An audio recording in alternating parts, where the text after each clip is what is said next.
All right, Scum and Villainy, please welcome Kevin Smith and Marc Bernardin.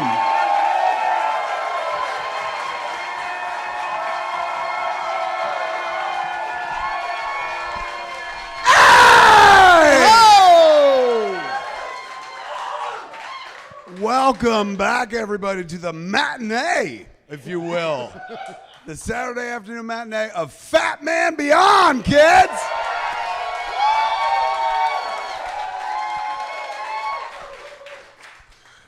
I'm Kevin Smith. I'm Marc Bernardin. Hey! There's a weird little sit down there. Yeah, it was. Well, it's the afternoon, man. It's a chill out right. period. This is afternoon delights, like that song about relatives fucking. Hey. Look at this. This is the first one of these that I'll be signing. A Skellige. It's the Masters of the Universe figure showing up. Very, very cool. How's everybody doing today, kids? We were just in the newly paved back alley. The Green classiest room. alley in all of Hollywood. You can eat off that fucking floor. And people do. Yes, some cats. A funny but sobering thought. But now we're ready to go, kids. I think we've got a show. I think we do. Before we dive into it, of course, we're lucky anytime somebody wants to throw a dime behind this train wreck of a podcast. And so today, we have another proud sponsor, ladies and gentlemen. It's our first live read of an ad. And our first live sponsor, so hopefully you give them a lot of love, even if you're like, well, I have no use for this product whatsoever. Perhaps you just support it in theory. Ladies and gentlemen, give it up for tonight's sponsor, Blue Chew, everybody.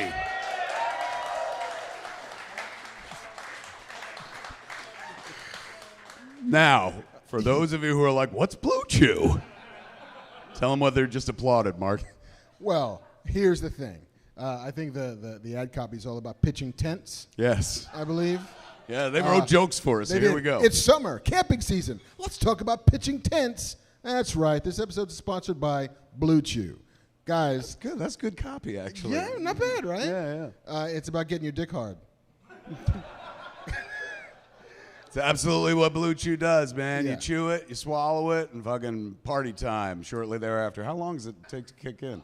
They don't specify, because I'm imagining there's some biological shit going on depending on what's in your body and your dick and how that interfaces with the... Yes. Gotta be. Blue Chew. And it's like, do you consume the whole thing? Like, what if some shit gets stuck in your teeth? Will you then be like half-mast or something like that? Or your teeth get hard. Oh shit. I'm going back to my dentist. I'm like, fuck you, I got Blue Chew. Blue Chew is a unique online service that delivers the same active ingredients as Viagra and Cialis, but in chewable tablets at a fraction of the cost. Makes you sense. can take them anytime, day or night, so you can plan ahead or be ready whenever an opportunity arises. The process is simple. Sign up at BlueChew.com, consult with one of their licensed medical providers, and once you're approved, you'll get your prescription within days. No visits to doctor's offices, no awkward conversations about how your dick doesn't get hard, and no waiting in line at the pharmacy while they know your dick isn't getting hard. Blue Chew tablets are made in the USA and prepared and Is that what you assume? Like when you're at the pharmacy, you're like, look at all these fucking soft pieces of shit. They're all here for fucking dick pills, aren't they? Yes, Mrs. Johnson. Clearly you're here for dick pills too. So if you could benefit from extra confidence when it's time to perform, Blue Chew can help. And we've got a special deal for FatMan followers. Try Blue Chew free when you use our promo code FATMAN at checkout. Just pay $5 of shipping. That's BlueChew.com, promo code FATMAN to get your first month free. Visit BlueChew.com for more details, folks, and important safety information, of course. Nobody wants you eating too many Blue Chews. And we thank the good folks at Blue Chew, the mighty folks at Blue Chew, the dick-hardening folks at Blue Chew for bringing us together this afternoon. BlueChew.com. Give it up for them, ladies and gentlemen. Woo! We salute you, Blue Chew. Blue Chew. All right, man. Well, how have you been? What have you been doing for the last few days? Since we did this last 4 days ago. I'm doing good, man. I'm doing good. Been keeping busy, taking meetings, writing shit. What are you looking for? Oh, here it is. I was looking for my drinks. I'm listening, believe me. Oh, I'm just all right. No, you look trying to hydrate as well. Oh, good for you. So what have you been doing? Nothing. was really hoping you would cover me for the opening of the can and shit like that. Nope. Me and Mark did something yesterday. We did a thing. We did. I was on Twitter the other day. BlueChew.com, ladies and We just got real stoned, ate a bunch of Blue Chew, and saw what happened, man. Yeah. Oh, what do we do with these? Go to my new TikTok account. A.K.A. Dick Talk. Nice. Me and Mark got together at my house. We didn't need Blue Chew to do that. We like each other. And we recorded a commentary track for Mark's episode of Masters of the Universe Revelation. We did. It was a good time. We did, basically, we're doing a little series called Masters of the Universe Revelation Celebration, where we just celebrate the writers on the show. We take each episode, we do the commentary track with the writer that wrote the episode. So Mark did episode 3. So we sat down yesterday and recorded that. Tim Sheridan, who did 4, came over, and then next week Dia, who did episode 2, and Eric, who did episode 5, will come over. And I sat solo for my episode 1, but the rest of the time it was like me sitting there and chit-chatting and whatnot. It was like this, but you weren't here. Yeah, and really I was on the other side, and it was weird because I'm never on that side. And we were sharing like a little catbird seat. It was like we were in a rumble seat. It was exciting. It was a side-by-side chair. So It's like we went parking. It looked like the love toilet is what we were sitting on together. So you'll be able to see that when the episodes drop because they're full of spoilers and stuff, the commentary track. But that, we just saw each other the other day. So normally when we do this, we're like, what you been up to? And now it's like, what you been up to for the last, 12 hours? Well, I watched a trailer for a thing that got me very excited. What is it? The new Blue Chew excited? Blue Chew excited. Yes, it got me like, I don't need a pill excited. The new Shang Chi trailer. Yes, dropped. that's right. That dropped. Did I see a dragon in that trailer? Yeah, An underwater dragon? A Fing Fam Fumi dragon? Do you think that's who the fuck that is? I think that's who the fuck that is. It's so fucked up. I've been waiting years for Fing Fang Foom, and I saw the image, and it never crossed my mind. It's almost like, move away. Where's Fing Fang Foom? Is that who that is? I think they haven't confirmed anything, but they're not gonna, but I think that's who that is. They didn't confirm that it's the Abomination either, but it looks like he was in the trailer as well. Looked like he was fighting Wong as well. Yeah. Yeah, what's that all about? I don't know, but it's like the best Mortal Kombat we didn't get when we got Mortal Kombat. I like the idea that they're like, you remember all the people these motherfuckers beat in movies? They come back and fight in pits. It looks phenomenal. And the 10 rings we actually get to see in action. Growing up, the 10 rings were literally the 10 rings. It was just bling, but now there's now it's weapons the and weapons, shit. the armbands that kind of come out. I was in Target and I saw a fuck ton of Shang Chi toys. Really? Did you buy some? I did not. But I didn't buy any toys, as a matter of fact. Way to fucking put me on the spot. What happened to you? Yeah, I bought every Katie figure they had. But I was looking at the dragon. It did not say Fing Fang Foom on it. That's why when I saw the trailer, I didn't fing it at all. I was like, that ain't him. Did it just say Phil the dragon? But it would be amazing. Why wouldn't they? This would be the time to do Fing Fang Foom. You got it. It's right I remember when I saw the first trailer for the Avengers and those fucking things that were flying in the sky. They had the one shot of it coming around the side of the building. And I was like, holy fuck, it's Fing Fang fucking Foom, which was like that year's version of it's got to be Mephisto. That one's Mephisto. No, that one's Mephisto. I'd be happy to see some fucking Fing Fang Foom. Fingers crossed. Yeah. What'd you think of the trailer in general? I dug it because we're getting now a little bit more context for what the movie is and what Shang-Chi's relationship to his parents are. We didn't know in the first one that Michelle Yeoh is playing his mom, which is the fucking badassest person in the world. Yeah. And the idea that the duality of his father is clearly the worst bad guy ever, the Mandarin, I guess, and then his mother is this being of pure wonder and light who's trying to keep him on the right side of the Force. And that's his conflict, is who am I going to be? And do I have to follow the footsteps of my parents? Or is there a third way that's purely mine? It sounds like Marvel's version of At Close Range. Remember that movie? Jesus.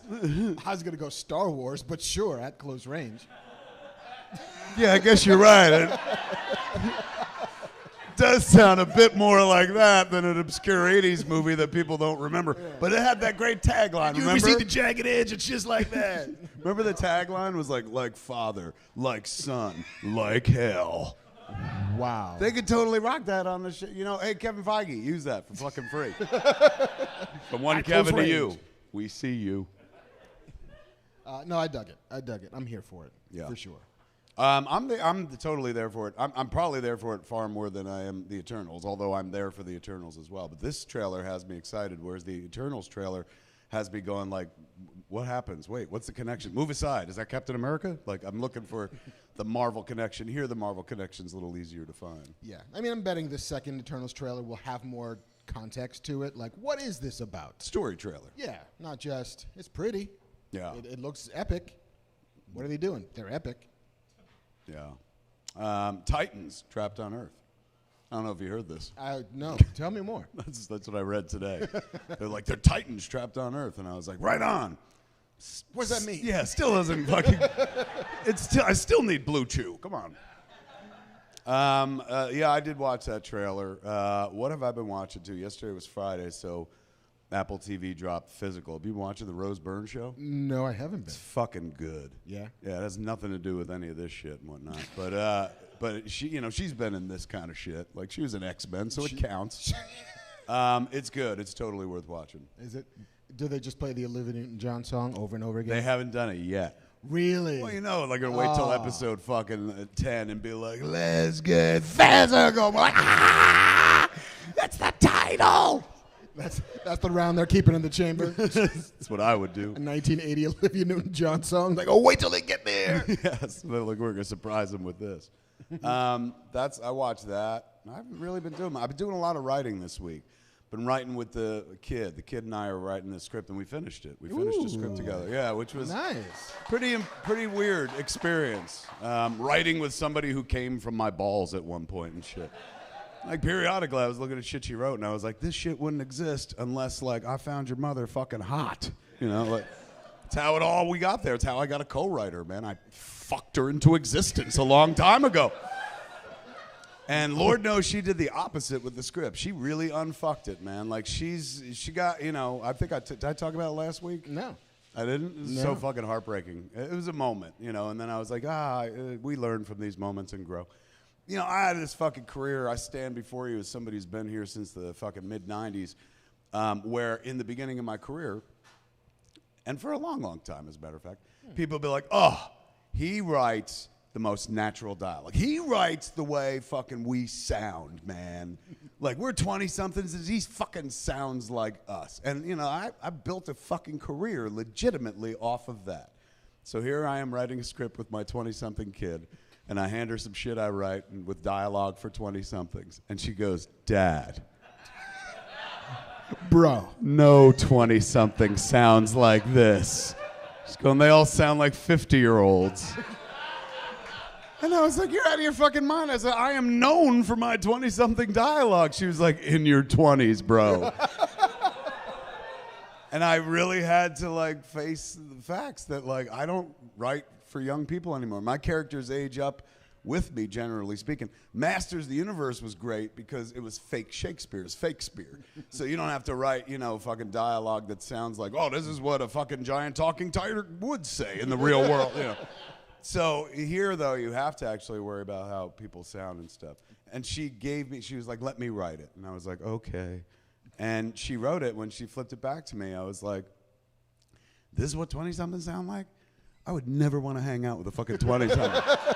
Like, there's no clever conversation. It's just like, move, bitch, you bitch. And I'm like, this fucking counts? Holy shit. Did you have that, like, the sad, like, George Michael Bluth walk around the block? I did. Just dragging your laptop behind you. Like, I did. Thank God it's a multi-generational tale, because then at least I could write the dialogue. For some old people. Yeah, for the old people and shit. She goes, that makes sense. You do that. I'm like, fucking thanks. But it's been great, man. And, like, we're kind of ahead of the game. We weren't supposed to start writing a script until, it's like a two-step process, right? There's a place that has a thing. We can't say what it is yet. They haven't announced it. But there's a place that owns a thing, Not unlike what we went through with Mattel and Masters Universe. That's a place that owns a thing, and they're like, we want you to work on our thing if we like your story. So we were at a different company, and they're like, we got a thing, and we want you to work on this thing if we like your story. And they liked our story, so they're like, fucking go work on this thing. So the next step is to go sell it to somebody else. So we go pitch it this week. You know, generally you wouldn't write the script until somebody put down money and shit and said, all right, we're doing this as a show. But, like, you know, we were sitting there writing the outline. I was like, let's just fucking go for it. Like, just all we have to do is write dialogue. That's all an outline is a script without dialogue. So let's throw in some fucking shit to say. I know how 20-somethings talk. So, like... Record scratch. So we did. We kind of jumped the gun a little bit and wrote the script and had like a fucking blast doing it. Now we're going backwards and writing the outline. But we know the story of the whole series and stuff, so it's going to be simple. And so we had to do a second pitch on Thursday for like the big bosses at the company, because they were like, we heard about this thing. We want to hear about this. And so we pitched to them as well. And they were like, okay, notes on your pitch. Number one, remember when you were bickering with each other? It's adorable. They're like, make sure you do that in real life. I was like, what, fight? We always do. Like, but it was good, man. And it's weird, like, going into that world with the kid, because, you know, it's when you get to pitch things, it's all the potential, right? It's like, oh my God, it could be a fucking thing. It could be a show.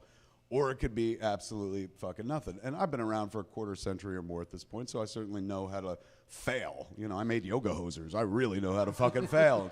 So I know what it's like when you're like, oh, this would be amazing, and we spent so much time talking about this thing and building this story and shit like that. And then for it to just hit a wall and fucking slide down like slow shit and then just die on the floor. So it feels irresponsible bringing someone you love into that world, you know what I'm saying? Where it's just like every step of the way so far with this has seemed very easy. She's like, you're kidding, we could just do this? I was like, yeah, man, we had a cool story, they liked it, let's just go do it and stuff. But there could come a point where they're like, oh, this thing ain't gonna happen. Like, I worked on Kingdom Keepers for a year, and all of a sudden they were like, that's not gonna happen, and it just like fucking went away. Could happen here as well.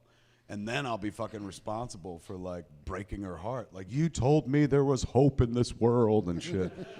But at the same time, you know, that's the possibility. It's like you don't not do the thing because you're scared it might not work out. You do the thing because what if it fucking works out? Yeah. So we're in the period right now where it's like, oh my God, what if this works out? What if we were doing this a fucking year from now and we're doing shooting this fucking thing? So it's been exciting, man, and kind of fun, like seeing it through her eyes. You know, having done it a bunch, suddenly it's like, oh yeah, this is kind of neat. But I have to keep like reminding her. She's like, I don't feel worthy of this. And I was like, why? I was like, fucking, you watch movies, you watch TV. Are all those fucking people worthy? No. There's a lot of stupid shit out there. Why can't we make some stupid shit? You know? She's like, you're right. Let's make dumb things. I was like, now you're a Smith. If I guess what it is, will you tell me if I got it? After the show. Okay. Was it Garbage Pail Kids? Holy fuck, how did you know? No, not at all. All right, that's all. That's the only guess I had. What a weird random guess. I know, right? Why did you pick that? I have no idea. It's like I've never even mentioned them before or something like that. Where I'm like, you know what I want to do before I leave this world? Garbage Pail Kids. I had, was it this week, last week? I can't remember. But I too went through that process where a company came to me and they were like, hey, so we're taking a run at rebooting this particular piece of IP, my least favorite two initials. IP? IP. Just because it sounds so clinical. It does. It really takes like your favorite, your childhood heroes and reduces them to, you know, a fucking serial number widgets. On a shelf. It's fucking widgets. Once you say IP, it's like, no, this is a beloved IP story. stands for intellectual property, for those following along who are like, huh? Yeah. So this was like a year-long process of me kind of, it started at the top of the pandemic of, hey, would you like to take a swing at this? And I said, well, yeah, all right, I can find a way in. And I found a way in that I loved, because to spend time on it, you have to find a way to love it. True. You have to find a way to invest yourself. That's how we're breaking down Garbage Pail Kids, I'll tell you right now. I love the shitty one. And so, yeah, I spent a year on this thing and, like, refining the pitch and the proposal and what are the episodes going to feel like and who are the characters. And you're building a world that can hopefully sustain a television show. Yes. And then, you know, I deliver the pitch to the guys who run the production company, and they dug it to hell, and they laughed. The one guy who, you know, it's a laugh you would recognize if you heard it in the world. I made him laugh. And so, like, that makes me happy. I know who that guy is. That makes me happy. Yeah. Making funny people laugh as a not funny person is my raison d'etre. A lot of people thought you were very funny last week when you were fucking Skywalker drunk. Well, that was Garçon, another bottle for my friend. More of your piss wine, please. No, it's delicious wine, George. It's glorious. Nate goes, whoa, piss wine, fuck you. You broke Nate's heart. Yeah, and so made the guy laugh. Then it was going up to the studio, and we were going to hear, like, it's either they're going to love it, they're going to not love it, but we feel very confident in this. Right. Studio didn't love it. And so that's a year's worth of work and just... And said no? And said no. Including with the other guy? Including with the other dude who would have been attached to it, who makes things that go. That's the thing that I'm most surprised by. Because in my mind, like, you know, like I remember I asked JJ at one point, man, can I name drop? Step aside. By all means. I know JJ Abrams. No.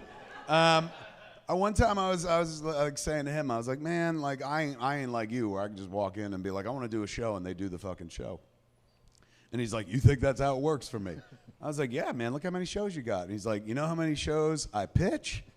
He's like, the difference between the amount of shows I get to make and the amount of shows that I go in there and pitch is vast. And that's when I realized, I was like, oh, shit, it's a game of odds. It's not like I always thought it was merit. Like you walked in and they're like, oh, you're the guy that made Clerks. Here's a show, you know. Instead, it's just like pitch like fucking crazy. So I remember hearing, like, he implied, he never said, like, you know, I know what it's like to lose, Kev. But his implication was they don't make everything he wants to make. Mm-hmm. And to hear that you went in with that guy who's got juice and gets things made. Yeah. And to hear a studio is like, nah, makes me go like, oh, I guess, you know, fucking I didn't miss anything. It's not me, it's them. Yeah. So it was just a year. Yeah. You know, that now it's just a dead end. What do you do with it? There's a folder on my computer that's just called inactive. And so all of the things that, like, all right, I took a run at that, didn't work. That's a book that I had already written that either went or didn't go. It's the Island of Misfit Toys of my hard drive. And so it just goes in there. Like, if something happens later on, if I get the call, it's like, hey, man, it's back on. Then I pull that from inactive and back into active, and then it can go. And if not... Can it be repurposed, or is it very specifically a thing? It's very specifically a thing. I had that recently where we pitched a thing, and it was... First I pitched it at like one place, and they were like, holy fuck, we love this. And I was like, thanks. And they're like, we want to do this instantly, and we're going to find out like if the character is spoken for elsewhere in the company. And then they came back and they were like, it is spoken for someplace else in the company, but they don't have plans for it, and they're very excited to hear your plans. So I was like, right on. And they were like, look, if they say yeah, this is happening. And I was like, fucking, and you hear that all the time in this business and shit. So I was like, all right, right on. And we pitched, and the people that we pitched to were like, it's dark. And I was like, well, I mean, you know, but it's also funny. And they're like, yeah, but it's dark. And so they didn't go for it, and it fucking died there. So and it was for another thing that somebody else owned. But I had brought enough to it where I was like, oh, this will totally work without their fucking thing. So now me and Andy McElfresh, we were the ones that went in there with the pitch, repurposed it into this comic book that we're doing. So we're on issue 3 right now. Captain Ribman going to draw it and stuff. But it was too good an idea to let go. And it was predicated on their IP. But all I had to do was be like, well, I just changed this, and you would never fucking know. It's not like you look at it and be like, it's fucking Invisible Girl, you know, or something like that. With like, they got that over at Marvel, man. It's Invisible Woman. You can't have it. No, it's far enough away from what I was applying it to where it'll actually fly, where it does fly. Yeah. I mean, here's one I can talk about, because I know how frustrating it is when we're just like, here's a thing with a company based on a thing. I'll tell you what mine was. It was The Question. Ah. I went in and pitched a version of The Question that I was told was too fucking dark. For The Question? Can you believe that shit? I mean, because we pitched the question. Yes. And it was dark then. It seems that that's an answer you're never going to get. You're right. I don't know why I keep trying. Because anytime I'm anywhere near a Warner Brothers thing ever, and they're like, what do you want to do? I'm like, you know what you guys should fucking do? The question. I've been doing this shit literally for 20 years. I've been begging people at Warner Brothers to make a question. I'm not even like, I got to do it. I'm like, just fucking do it. It's amazing and stuff. So this was the closest I ever got. Nice. Like where HBO Max was like, oh my God, we'll totally do that show. You just got to make sure that they want to do the show as well. And oddly enough, I'm not going to dish too much, but the other place, like I know people there. So it's not even I was dealing with strangers. I was like literally dealing with some buddies. But so it was kind of weird that it all went away. But yeah, it was the question. It was a question. And then I was like, and I got to that point where I was like, I'm fucking tired after 20 years of trying to make the question. Just go make your own fucking thing. You know where I got that? Robert Kirkman. On our own fucking show. He talked about like working at Marvel, and he was like, look, it was fun, but I bolted because I'm like, why am I giving them all my best ideas? He's going, just because I love these characters so much, like I'm hostage to my nostalgia. He's like, all I have to do is cross the street, put new names on these stories, and they're mine. And I was like, that's fucking smart, man. So like, that's what we did as well. No, I remember it was some like Twitter Q&A that somebody had asked me. It's like, if there's anything you could adapt, what would you want to do? And like a moron, I said, I want to do The Secret of NIMH. And they were like, really? It's like, yeah, fuck yeah. Like Secret of NIMH is like Game of Thrones level storytelling if you treat it right. You know, like, just without all the fucking sex. Says who?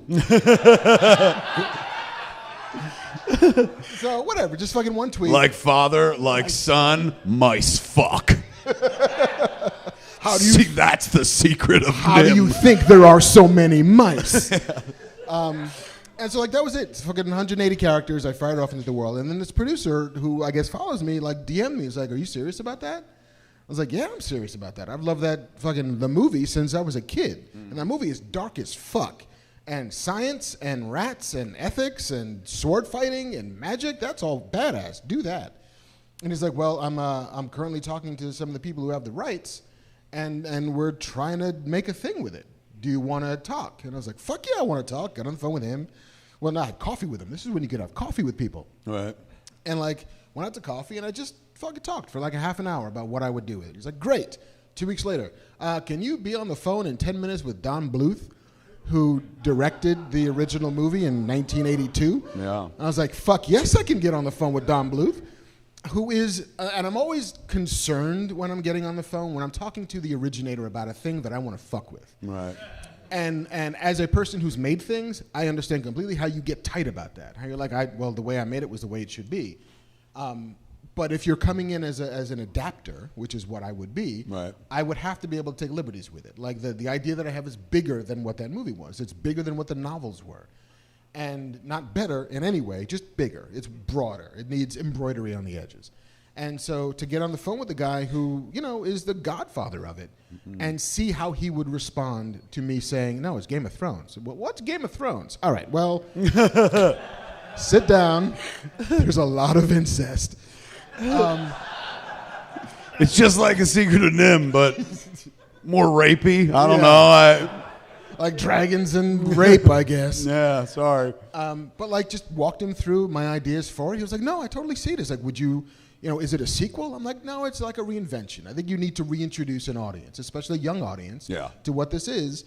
And not that you have to be, it's not extreme like Game of Thrones, but I'm just talking about the fabric of that world, the connections of that world. Right. And more importantly, the long game of that world. The long game. The implication there is like, oh, we could keep going with this NIMH. Yes, there's the 5-year plan for what the Secret of NIMH or the Rats of NIMH or the Mystery of NIMH would be as a TV show. Because it's based on books, right? Yeah. And it's like, okay, that sounds great. Good luck. Let me know if you need me. It's like, well, thanks, Don. That was exactly the answer that I wanted. Right. Let me know if you need me. And so I was down to do it. Don Bluth was down to grandfather it. The producer was ready to go for it. And MGM had the rights, and they wanted to make a movie. And we're like, well, the rights might, they could lapse in the next year. And if they lapse, I know the rights holders, and we can go to town. The rights came up to be lapsed, and MGM just re-upped, and they're convinced that it's going to be a movie. And then it just dies. And I didn't spend a year on it, But I spent enough time and enough brain power and dream too. And you fell in love with it. Yeah. Because if you're going to get You on the have phone to. You with have Don to. Bluth to talk about it, he has to feel your love for it. Otherwise, he is going to shut you down as just a fucking wayfarer. That's the way the Bluth rolls and shit like that. Indeed. And Sounded like what your project needed to rise was a little Bluth chew. Bluth chew. Yes. Get you hard as a mouse. The true secret of NIMH. Is your dickodemus not strong enough? So I got the one dude who remembers fucking Secret of yes, NIMH. yeah, deep cuts. That's why he worked on it for so long. Pretty much. To make that joke. Deep cuts. Yeah, So, I mean, like, these are like sound like bitchy problems where it's like, oh, you didn't get to work on some stuff, but it's the game out here. Like we're of age now where, and there's so much content, and the content has everything to do with catching people our age and younger. So naturally, so much of what they're making right now is very nostalgia driven. So like, we're old enough where they're like, you knew this shit, right? Do you want to fucking come play with it? And it's how they get you going because, you know, I got my own toys to play with. Fucking Jay and Silly Bob could do shit till the end of time and whatnot. One day they're going to space. You watch. But quarter mile at a time, baby. it's true. But the idea of somebody being like, oh, would you like to play with this thing? It's like, oh, yeah, that means something to me. That came from my childhood. I used to watch that and blah, blah, blah. And they can suck you in like that. And then in order to like make it good, you have to invest yourself emotionally. And when you invest yourself emotionally, like you become attached and you're like, this is going to be a reality. And then when it all comes crashing down, you have to quickly divorce yourself from it and move on. It's a weird process, but like, you know, it's a lottery. You know, I imagine it's not that different on some level from people that play to pick six every night. You know, I used to work at Quick Stop. People come in and be like, here's my lotto numbers and shit.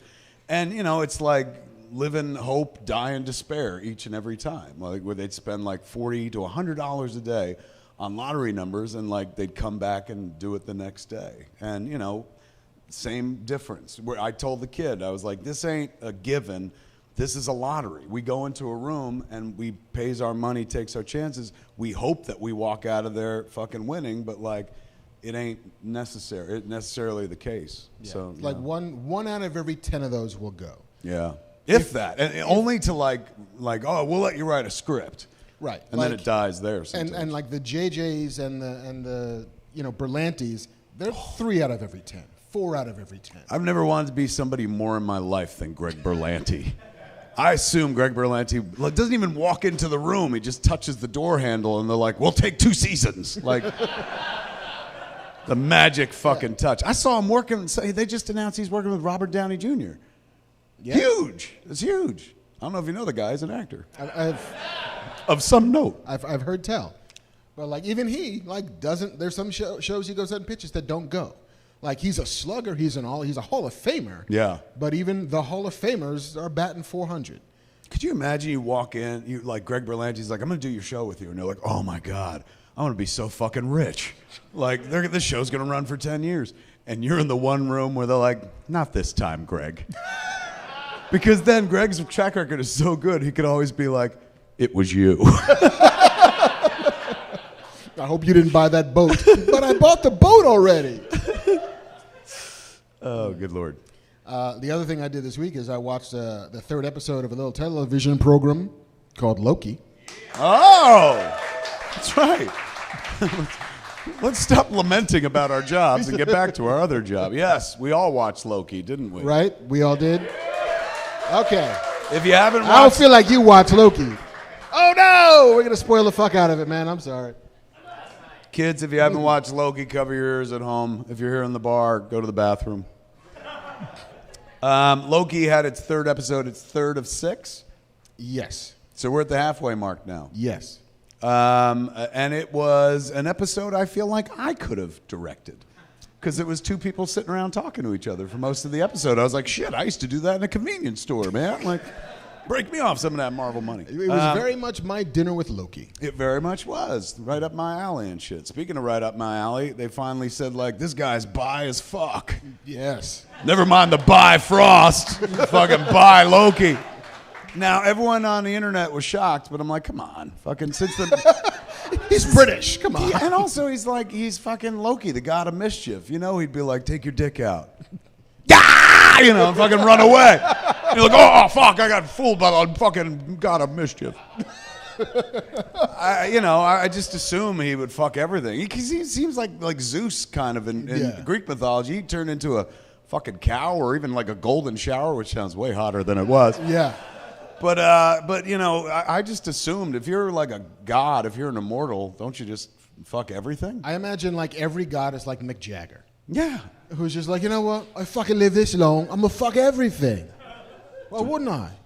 Do we know that? Is that true? No, he's admitted bisexual. And he said, I fucked it all. He's like, why? Because fucking. He's like, because I'm still alive and I'll keep fucking it all. He's been a rock star for 60 years. You think he just doesn't do everything? Whenever he wants? Never really thought about it. Same thing with Bowie. They're like, why wouldn't I do this? When do they have time to write songs? Well, thanks to Blue Chew, not much. Blue Chew for the song in your dick. What'd you think of this episode? They better do some shit quick. Not for nothing. I'm in, and I'll watch it. It's fucking free every week anyway and stuff. But like, come on, man, move it along. Yeah, I've kind of lost the thread on what Loki's trying to do, which is I want an audience with a timekeeper. It's like, okay, why? And how is what you're doing going to get you there? And I get that, and I'm also beginning to sense that I don't remember exactly when this was being produced, but it's feeling like a COVID shoot. Yes. Because there's lots of two people talking to each other with nobody else around. Yeah. And then we're on a train, two people sitting at a table, nobody else around. We're walking, two of us on this planet alone. Like there's a lot of just two-hander scenes. I've been making COVID movies my whole career, man. No wonder I was ready for the pandemic. Yeah. You're right. I hadn't thought about that. It is probably filmed in the depths and it was always of like it's Owen Wilson and it's Hiddleston at a table looking at files, and it's Owen Wilson and Gugu Mbatha-Raw in an office by themselves. Like it's a lot of just two people. We could silo these two off. Big rooms, two people. Yeah, and I started to get this feeling that this episode begins with. We're in an apocalypse, right? Like, we got to get off this planet that's going to destroy itself. A clever idea from episode 2, the idea that this Loki is hiding in places where the world is about to end. So you wouldn't notice if you change things around. That's a good idea. And then it's a whole episode about that. Right, which felt like there should be a lot more heat to the world's about to end. You hate me and I hate you, but we have to work together to get off this fucking planet. So we have to, like, rush and do things. And this was a very not rush and do things episode. This was like let's just kind of get on a train and talk for a while. It was kind of leisurely, yeah. There was a lot of chatter. They had enough time for him to get drunk. Yeah. And Which I guess you would do at the end of the world, I'm sure, but still. Not if great there was for nothing story. else you could have done. And also this Loki doesn't seem like the kind of dude who would be so irresponsible as to blow their cover with a kegger. I agree. And also, how does he get drunk? Like, Thor couldn't get drunk. Yeah, she's like, I'm full. Well, that doesn't mean you're stupid. Yeah. You're just full. And I couldn't understand the limits of Loki's magic. Like, there are times when he could stop towers from falling on him, and then other times when, couldn't you just fly into the fucking cockpit of this ship? Couldn't you not, why doesn't the magic do what you want it to do when you want it to do it? The falling tower actually did, take me back, because I'm like, I thought he was all about illusions. This is not an illusion. Like, you're literally stopping something from happening and stuff. They play fast and loose with those rules. It was a bit of a Snowpiercer episode, wasn't it? It was like Snowpiercer / the Defiant Ones. Yeah. Slash because this is where they get to know each other. Right. And I was hoping for just some of that acceleration. Like this, there could have been urgency to all of this, and it just felt like, okay.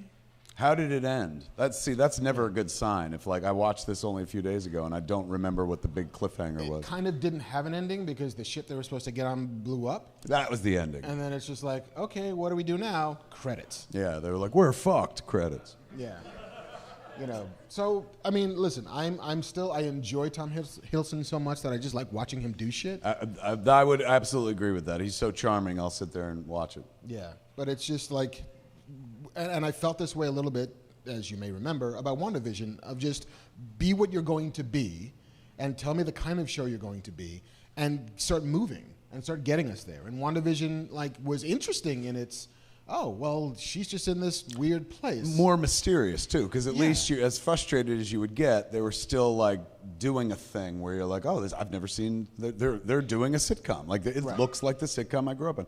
You don't really have that so much with Loki. It's like, all right, well then we're relying on the plot. Yeah. And so far the plot feels like it's being spread out. So yeah, I mean, we're always still in. We're never not going to watch these things, but I just kind of wanted to engage a bit more with whatever it's going to be about for real, and not just what seems to be the mission of this show is we're giving you Loki back in the MCU, and a Loki who is chastened enough so that he feels like the Loki who died in Infinity War. And I was like, okay, that's a decent project. I mean, I'm not crazy about death not meaning anything in the MCU, because there's something nice about a sacrifice, something nice about the gesture towards his brother. Like, I'm trying to save your life by doing this thing which I know will result in my demise. Right. But I'm doing this for you. Like, Loki had grown enough to get the sacrifice, and now that sacrifice is kind of wiped off the table. And if we can start doing that, then does death mean anything? And if death doesn't mean anything, then what are the stakes for any of this? Because it all seems to be life and death. I know they've said there have been leaks in the press based on merchandise. This is always the Achilles heel of keeping shit secret is, if you're going to make tie-in merchandise, that shit has to get made months in advance. In order to do that, sometimes they put information on a package that wouldn't be out there otherwise. And so there's lots of credible info out there about the identity of Lady Loki. Right. I just wanted to say that. Okay. I mean, I don't want to ruin it for everybody, but you can go look it up online, like if you want, which kind of indicates who the character may or may not be. Yeah. And I'm hoping that, and in saying that, I have this weird, like, wish. Wish is too hard a word. In episode 1, most touching moment of the episode is him looking at the flashbacks of his life, the tape that they're playing, and he sees his mother. Right. What if that was his mom this whole time? That'd be fucking dope, right? If she turned out to be Freya somehow. That would be dope. I'd roll a tear for that shit. Then I'd be like, you could do fucking 10 episodes on a train. I don't give a shit. We were wrong. Yeah. And that would make sense, if only because it then makes the rules so that the fucking TVA makes sense. Because if Sylvie, Sophia, whatever her name is, the actress, is playing Loki, a variant of Loki, then the whole TVA's mission is to erase and cauterize variances in the timeline immediately. That's what they do. They show up the minute something goes wrong, and then they fucking burn it all to the ground. They light a time bomb and walk away. So then how does this person who's clearly a variant grow up? If at some point she was born, and that birth was the fracturing of the timeline, of the sacred timeline, they should have been there when she was an infant and squashed it. Or they should have been there with a toddler, or whenever. At some point in the John Connor timeline, they could have gone back in time and fixed that shit, but they never did. And so then how effective is the TVA if they let this thing slip? Well, I saw a few articles online this week positing that the TVA perhaps doesn't even exist. It may be a big ruse. It would seem like a very fucking long way to go. We gave out a jacket last week. How could it be a joke? It's fucking got to be for real. So yeah, like I'm assuming, because so far all of these shows have gotten to the point where it begins to make sense or catch you emotionally. See, that's the thing. I'm like, they hit it in episode 1. I was like, yeah, lean into that, man. Fucking like make that guy miss his mom. Like that's fucking cool. And then the farther they move away from the emotional underpinning, that's where I'm like, get back to that. Because that's what WandaVision had. That fucking delicious grief you could just taste in every episode and shit. Her broken heart. And Falcon and the Winter Soldier had both two dudes fucking in love with a dead guy, This one, like, you gotta there has to be an emotional pull to make me give a fuck about Loki. I like him as a character and whatnot, but like, that hint in episode 1, I'm looking for more of that. And they didn't have it really in episode 2, and they definitely did not have it in episode 3. So I'm hoping it kind of comes back. Like, all great fucking stories have something to do with mom or dad. And in his, you've got fucking elements to make it pretty powerful. Yeah, or if you're going to play the I don't have any family left, then here comes his sister. perhaps, or at least somebody shit. who could be like a sister. Yeah. And so engage in that story. Yeah, because they're not doing that. They're not doing that either. Yeah. So like, if it feels family is this. Story You got me excited because I was like, is that what they're doing? And I was like, no, wait, you're doing that. Stop it. I want to watch Marc Bernardin's Loki. But yeah, like not to shit on anybody because I know they've got a plan. The plan is at work, and the plan probably is not about the Loki show as much as it is the multiversal experiment that Marvel is leading up to. Do you think we see anything about Kang the Conqueror? I mean, there was that bit in the first episode when they found that fucking spear in the ground that was from 3000 AD or whatever. You think that's meant to be him? That was supposed to be some like, well, that's about when Kang begins doing his fucking multiversal time travel shit. And so, yeah. You just got me re-excited for the show. I didn't know that was Kang, really? And I think Ravonna, the character that Yeah. Raw plays, is a Kang kind of love interest, I believe. From the comics. From the comics. You think they're going to do that? So introducing her here and the history that she may or may not have with Owen Wilson's Mobius E. Mobius might be starting to fill in that story, those blanks. This is the first episode where we got a piece of information that the people that work at the TVA were from Earth previously. Yes. Because Owen Wilson was like, no, we're all born here and shit. And then all of a sudden this episode, they're like, no, they were all former Earthlings. And they were all variants. All of them are variants. Yeah. I guess that's a crucial piece of information. Yeah. So instead of being clipped and erased, they were all brought into the TVA to go to work. So that means Mobius was a variant as well. Ooh, what if he's a variant of Morbius? The living vampire. Stop making better shows. I got to go home and watch Disney Plus. All right, let's hear the sound of applause, and you can make it as enthusiastic or unenthusiastic as you like. How many people liking Loki so far?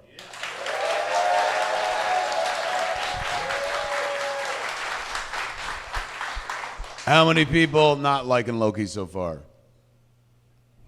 Wow. Fuck you, Mark. I know. Bunch of scared motherfuckers. Y'all can clap. That's brand loyalty right there, man. That's kind of the way I feel too. Is even like if it was any other show that wasn't Marvel connected, would I still be like, oh, I'm there for every episode and shit? But since it's got the Marvel name on it, I'm like, oh, Marvel can fuck my mom and my wife. I don't care. My mom and wife are like, Marvel gets to fuck you. How about that? I'm like, I'll fucking take it. Shall we give away some shit? Let's give away some shit. Kids, we got...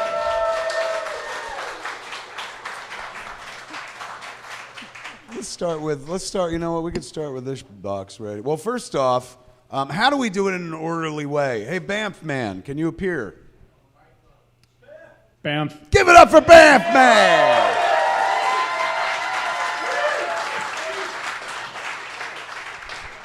I saw on the internet, in the comments section of last episode, people were like, what a fucking train wreck, giving that shit out and whatnot. But I imagine that was not fun for people at home, but everyone in the room seemed to be having a good time. There's also a message in that fucking comment where the guy was like, you better go back to hockey jerseys, man. I was so fucking sad. But between that show and this show, I've lost 7 pounds, so fuck that guy. And thank that guy, because if he hadn't said something, I probably wouldn't have fucking went back to it. But after I saw that, I was like, oh shit, I don't want to have to. If I go back to hockey jerseys, because I want to choose to, not because like I have to and shit. So, hike and run in all the way. Bamf Man, how do we give shit out? What if we first? Do you think that guy just doesn't like the color purple? Like no, because I've gotten that for 2 years. People are like, get that fucking stupid jacket off. Stop wearing that Joker jacket. Grow up and shit. But they say that about everything I wear. But his comment definitely I mean, I felt it before I went. I was like, that night, I was like, man, I fucking feel heavy and shit. And the dude just said the right thing. And that's my, like, that was my inner voice. Like, you don't want to go back to hockey jerseys. And that dude fucking voiced it. And I was like, oh, take that beak from out my heart. But at first I was like, fuck him. But then I was like, you know what? Thank that guy. Because otherwise I probably wouldn't have thought about it and shit. And now I've redoubled my efforts. So, but I don't think it was hey man, I think you look better in hockey jerseys. You know, I want to live in your world, JC, where everybody's that fucking nice and shit. I'm sure I'm going to get hockey jersey comments after this show where people are like, JC, you want to take some of Kevin's old hockey jerseys? Bullshit, man. No, you look ripped. You look quarantine ripped, man. Like you spent all that time at home being like, you take care of the baby, I'm pumping iron. pumping Give me iron. another baby. I'll push them both up. Yeah. Give me some fucking Blue Chew. Okay. How do we give shit out? So do there we was want more shit that I had. do we want to do it by age, which is how we did the question? Do we want to pick an age like 37? How about, I mean, I always want, ooh, that's good. That's on brand. I always want to do shit like, you know, not everyone wants it. So you want to go like, who wants free shit? But everyone wants free shit. So, like, you can't do it that way and stuff. It's against the law to ask them to exchange a gift for looking at a body part, right? Like, that's fucking... Oh, it's just barter. There's no laws against Because barter. that would bring the list way fucking down, man. I'd be like, free shit! And they're like, you got to show your dick. And I'm like, I'm out of here. Now I'm on the spot. I got to come up with something quick. Bam.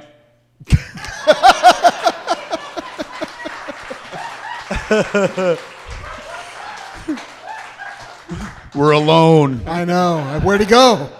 Well, let's start with this premium I got months ago. Is for Cobra Kai, ladies and gentlemen. We all love Cobra Kai.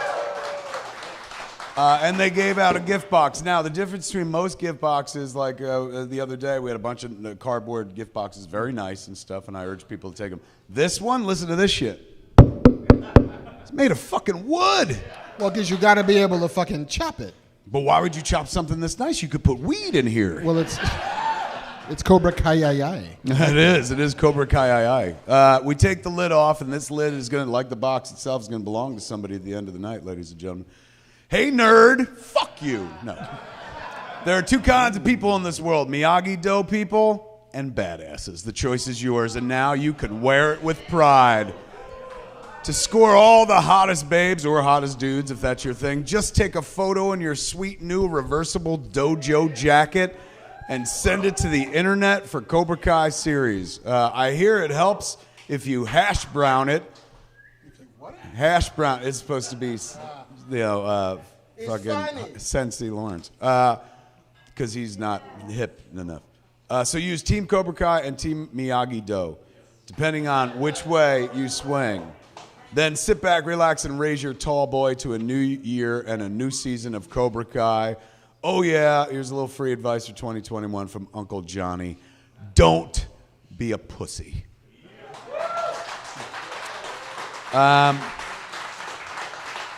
Cobra Kai Season 3 was dazzling.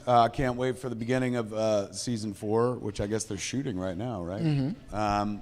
So what did you pull out? We see. I pulled out the jacket and then 2 bandanas. Right on. Headbands. All right. How do we do it? What if we do trivia? I've got a Karate Kid trivia question. Let's see if anybody knows it. First person that yells out? First person to yell it out. All right, let's see It's it. not Ralph Macchio. He's pre-answering. That's a good idea. Ralph Macchio. Fuck. The song at the end, "You're the Best," Yes. was originally not written for Karate Kid. What was it for? It was Rocky. Whoever got it. All right. Who there did is. it? You're getting this right here. Just a headband? Yeah. Yeah. We got a lot of shit. Give them the whole box. No way. Let's break it up. You break it up. You get the headband. Congratulations. Look right in that camera and be like, they fucking got my head covered. Well done. Give it up for him. He's a winner, ladies and gentlemen. So that was the Miyagi-Do. What is that called? The thing you put around your head? The headband. Is it called a headband? I'm calling it a headband. This one is for Cobra Kai itself, ladies and gentlemen. So where's your next question? Oh man. See, It doesn't have to be Cobra. It doesn't have to I had be. one good one. It doesn't have to be Karate Kid. It could be literally anything. Okay, this is totally random. Okay. Does anybody know, but it's a sci-fi bar, does anybody know who directed the movie 3 Men and a Baby? I do. Oh, Who said that? Did you get it? Right You here. said Leonard Nimoy? You're right. Get on up here, man. You take that headband, you look in that cameraman, and you say, fucking Leonard Nimoy. Yeah. All right, man. Quality item coming up here. Not that the other two weren't, but this will keep you fucking warm. It's strike hard, strike first, strike hard, no mercy jacket, and it'll come with this And sweet it's card. reversible. So the other side is also Miyagi-Do. Oh, is that right? So it's both sides. Both sides. Oh my God, man! It's fucking reversible jacket. So it's not only fun; it's functional as well.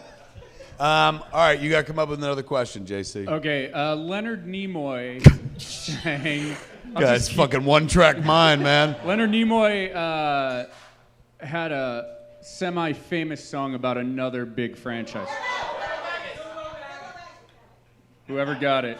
The Ballad of Bilbo Baggins. Oh my God, give it up, he won. Take your reversible jacket, that card, you look in that camera and you say, I love Cobra Kai. I love Cobra Kai. Give it up for him, ladies and gentlemen. He's a winner. And now the grand prize, ladies and gentlemen. You could put so many things in this box. If we ever get it closed, I don't want to pinch your hands. There you go. You gotta wiggle it. Look at this goddamn box. Quality product. As if they had to spend this much money to convince anybody to watch such an amazing show. The Cobra Kai box, how do we give him a question? Okay, in the animated Lord of the Rings movie, Yeah. Legolas was played by what Star Wars actor? Voiced by what Star Wars actor?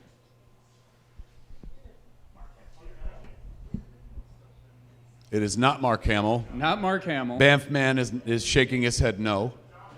Somebody said it. Close. I know. We still don't have the right answer. Anthony Daniels. Anthony Daniels. Close You enough. played Legolas?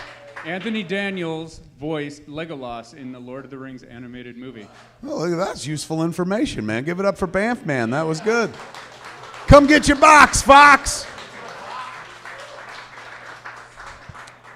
Look at this fucking fine piece. That's what you get for knowing useless information. You take the box, you look at the camera, and you tell them what you're going to do with that box. I'm gonna put on Montucky Sky. Yeah! There you go. Give it up for him, ladies and gentlemen. He won.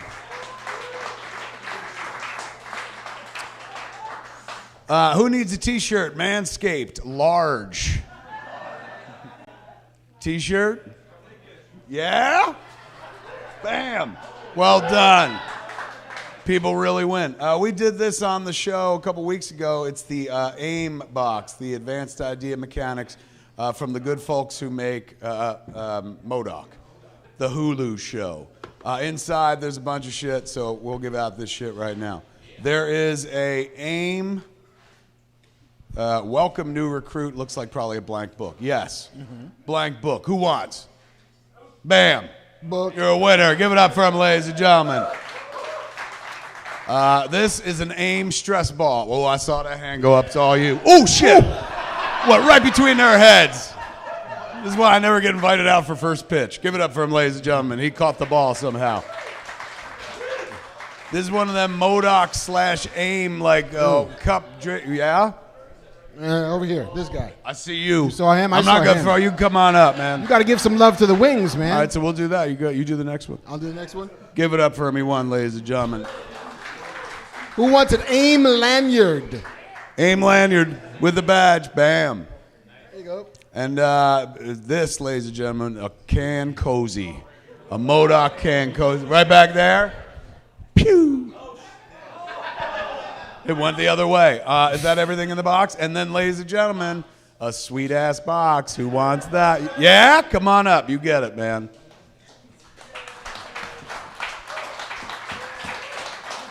It's got a hinge and everything. Well done, my friend. Well done. Thank you. You won Kevin Smith's box. And then the rest, I guess, we used to play later on. And I had another box, another crate from last week. It had like a sweatshirt and a couple of razors and shit in there. Oh, that's right. We have a lot of Manscaped stuff, too. Yeah. Do I want to give it away now? I can run and get Well, it. no, I mean for Q&A. For later. Q&A, yeah, for when we do Perfect. Q&A. All right. Yeah, that's right. Later on, you can win a ball trimmer, ladies and gentlemen. So don't get too drunk. Stick around. Yeah. Okay, kids. Now we get to the fundamental part of the show, why everybody tunes in, because we cover the news, man. Mr. Marc Bernardin used to cover the news. And the only time he ever fucks with the news is for yous. So give it up for Marc Bernardin. He brought you the news, man. The news. What has happened in the past few days since we've done a show? Is anybody in here a Supernatural fan? Yes. Wow. Show ran for 15 years and there's 8 people who watch it. Well, it's back, kinda, and one of those Winchester boys isn't happy about it. Supernatural, one of the most important series in the history of the CW, is planning a comeback. A show that was not just a CW show. They started on the WB. Wow. That's how old that fucking show is. They were like there with the fucking everybody to the WB. Wow, the Michigan J. Frog drop. Yes, absolutely. So they made it a long time, man. Fucking the supernatural elements couldn't kill that show. Fucking switching networks couldn't kill that show. And those brothers are bond in love, Mark. Those fucking Winchesters, they would never betray one another. They fucking love one another. They bought a house right next to each other. They share a private jet Private jet they own together. The 2 actors that play them, man. They lived happily ever after. Amen. Is that right? It totally is, kind of. Because the Winchesters, which is this new prequel, which is going to take place about Sam and Dean Winchester's parents. It's in development by Jensen Ackles with his wife. And he's one of the Winchesters. He's one of the Winchester boys. The other one is? Jared Padalecki. Yes. Who it turns out had never heard about this show until the press release dropped. And went on the Twitters and was like, dude, happy for you. Wish I heard about this some other way than Twitter. I'm excited to watch, but bummed that Sam Winchester had no involvement whatsoever. Oh, really?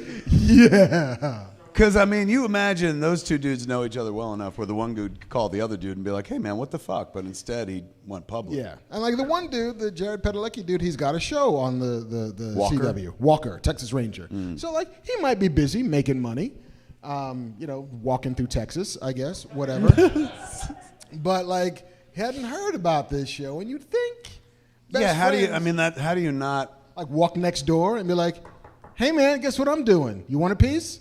Or you're both on the private jet, and you don't think to look over the aisle and be like, I'm going to get richer. What are you working on, buddy? Nothing. So is the idea that the one boy is sad that he was left out of this? Like, is that why that tweet happened? Like, hey, man, why are you fucking making that supernatural money and I'm not? Or just like, if Jay decided he was going to suddenly do a Jay movie and didn't tell you, you'd be like, hey. Wait, do Jay and I have a jet? You got a Tercel, right? You should have like a 1982 Toyota Tercel. That is always the most impressive part of that story to me, is that the Supernatural boys, I learned this when I worked on like Flash and Supergirl, because they all shoot up in Vancouver and it's all part of the CW. But, the Supernatural, after the first 2-3 seasons, was so popular at the con circuit, and they'd be like, we want the Winchesters here and shit. And when you shoot those shows, you shoot like 5-day weeks, but your 5th day is usually Friday, and it goes until like Saturday morning. So they'll usually do it as a split. We'll call you in at 5 at night, and then you wrap 5 Saturday mornings. So that fucked with their ability to ever go to a con. And so cons were like, we'll fly you out on a private jet. And they were like, shit, yeah, let's do that. So they started flying on a private jet to cons that cons provided for them, only so they can get them there, in the nick of time and stuff based on their shooting schedule. And apparently, as the story goes, those 2 boys like sat on that jet after jet, and they were like, what if we bought the jet and then we just charged these cons to like take us there? Instead of them hiring a plane, they can hire our plane to bring us there. And all of those fucking cons they went to paid for a fucking jet, man. Wow. Isn't that impressive? That's fucking fandom right there, man. Like, this dude's own a jet because people are like, I got to take a picture next to Jared, or fuck, what was the other guy's name? Jensen. Yeah, like JJ. Oh, I want to be between J and J. I want to be a JJ sandwich, so I'll pay whatever it costs. And that helped get them like that jet. I've been doing Jay and Silly Bob shit for like nearly 30 years. Like, we fly coach. So, like, that supernatural fandom is pretty damned impressive, man. It seemed as if there was a schism in the supernatural fandom. Sounds like it. For all of, like, 24 hours. And then, apparently... Maybe one of them was like a Dark Winchester from an alternate universe. Yeah, a variant Yes. who escaped the TVA. Yes. But yeah, Padalecki went on Twitter Friday and was like, the show is early in the process with miles to go. We've traveled a lot of roads together, and sometimes those damn roads have bumps. Bumps don't stop us. Once brothers, always brothers. Was that good enough for you, CW Brass? Because I don't want to fuck with your money either. Throw in a hashtag family while we're at it, man, just to make it fucking clear. Well, all's well that ends well, I guess. Yeah, and if you're a fan of the show, you're going to get more of the show. So, power I saw to some people online today, the big hardcore fans of the show, have an issue with the show because the show is going to tell the story of the father. And the father was a 70s father. So, like, when we were kids, like, you'd get hit with a belt and shit like that. You could spank a kid. Apparently, most people today don't hit their kid. I don't hit my kid. You don't hit your kid, obviously, and shit. So that's a thing of the past. Yeah. But in the lore, and again, I don't watch Supernatural, so if I'm offending anybody, I don't mean to. But in what I read, what I gathered based on reading Twitter this morning was in the lore, their dad is abusive, or what some would consider abusive. When I read what they said was abusive, I was like, oh, then my dad was abusive, That was just 1976. Yeah, you got fucking spanked for shit and whatnot. But some people are like, I don't want to watch a show about like their abuser who made them what they were. And like we watched 15 seasons or whatever of like them being the product of like their crazy dad or something like that. I thought that was kind of interesting. So, it is. You know how they write that out? How? Dad was possessed by a demon.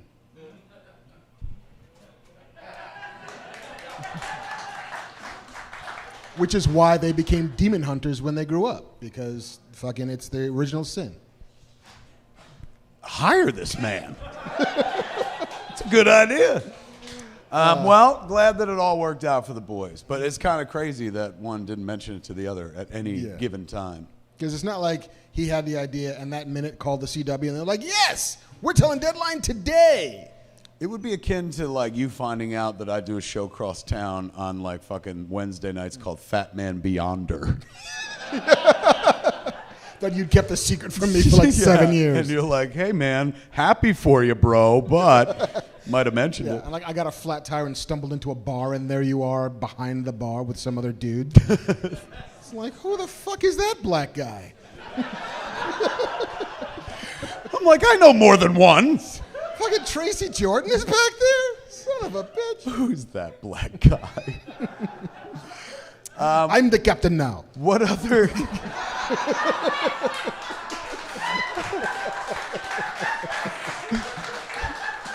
That was without Skywalker wine. Well done. What other news, man? God, I wish I was supernatural rich. Could you imagine being supernatural 15 rich? seasons of a show, dude? Nothing goes 15 seasons that's not like fucking has the word Chicago and or dong dong in the beginning of it.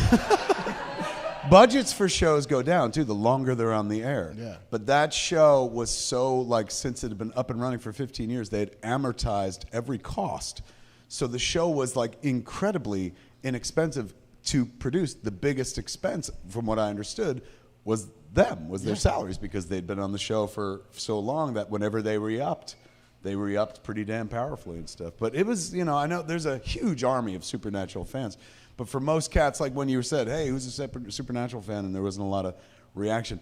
Most of those cats are always surprised to find out like how fucking successful that was. I told my wife that Jet story because I went to work on Flash. And they told me that story up there. And so when I came home, I told my wife, I was like, fucking the boys from Supernatural has a jet? And she's like, I should be fucking the boys from Supernatural. I'm tired of this flying coach shit. And she did. No. What other stories do we have? J.J. Abrams is adding to his DC Comics adaptation portfolio with a show called Madam X. Oh, thank God you didn't say the question. I'd be like, ah! Like, no wonder they were a little tepid in the room. Now, HBO Max and JJ are developing Madam X with a writer-executive producer named Angela Robinson, who worked on Hung and True Blood. And do you know... What was the first one besides True Blood? Hung. Remember Hung with the Punisher? Oh, with fucking... Thomas Jane? Yeah, Horny Patty was one of the characters. Oh. Tell me about Horny Patty. I was apparently a Deep Cuts fan. Are you familiar with Madame X as a character? Madame Xanadu, I believe is her full name. A little bit, but not deeply familiar. She's like kind of from the Zatanna, Zatara world. Yeah, the character, also known as Nima or Nimue, is a clairvoyant who uses tarot cards to tell the future. She can levitate objects, teleport, and banish minor demons. She's also immortal, thanks to a deal she made with death.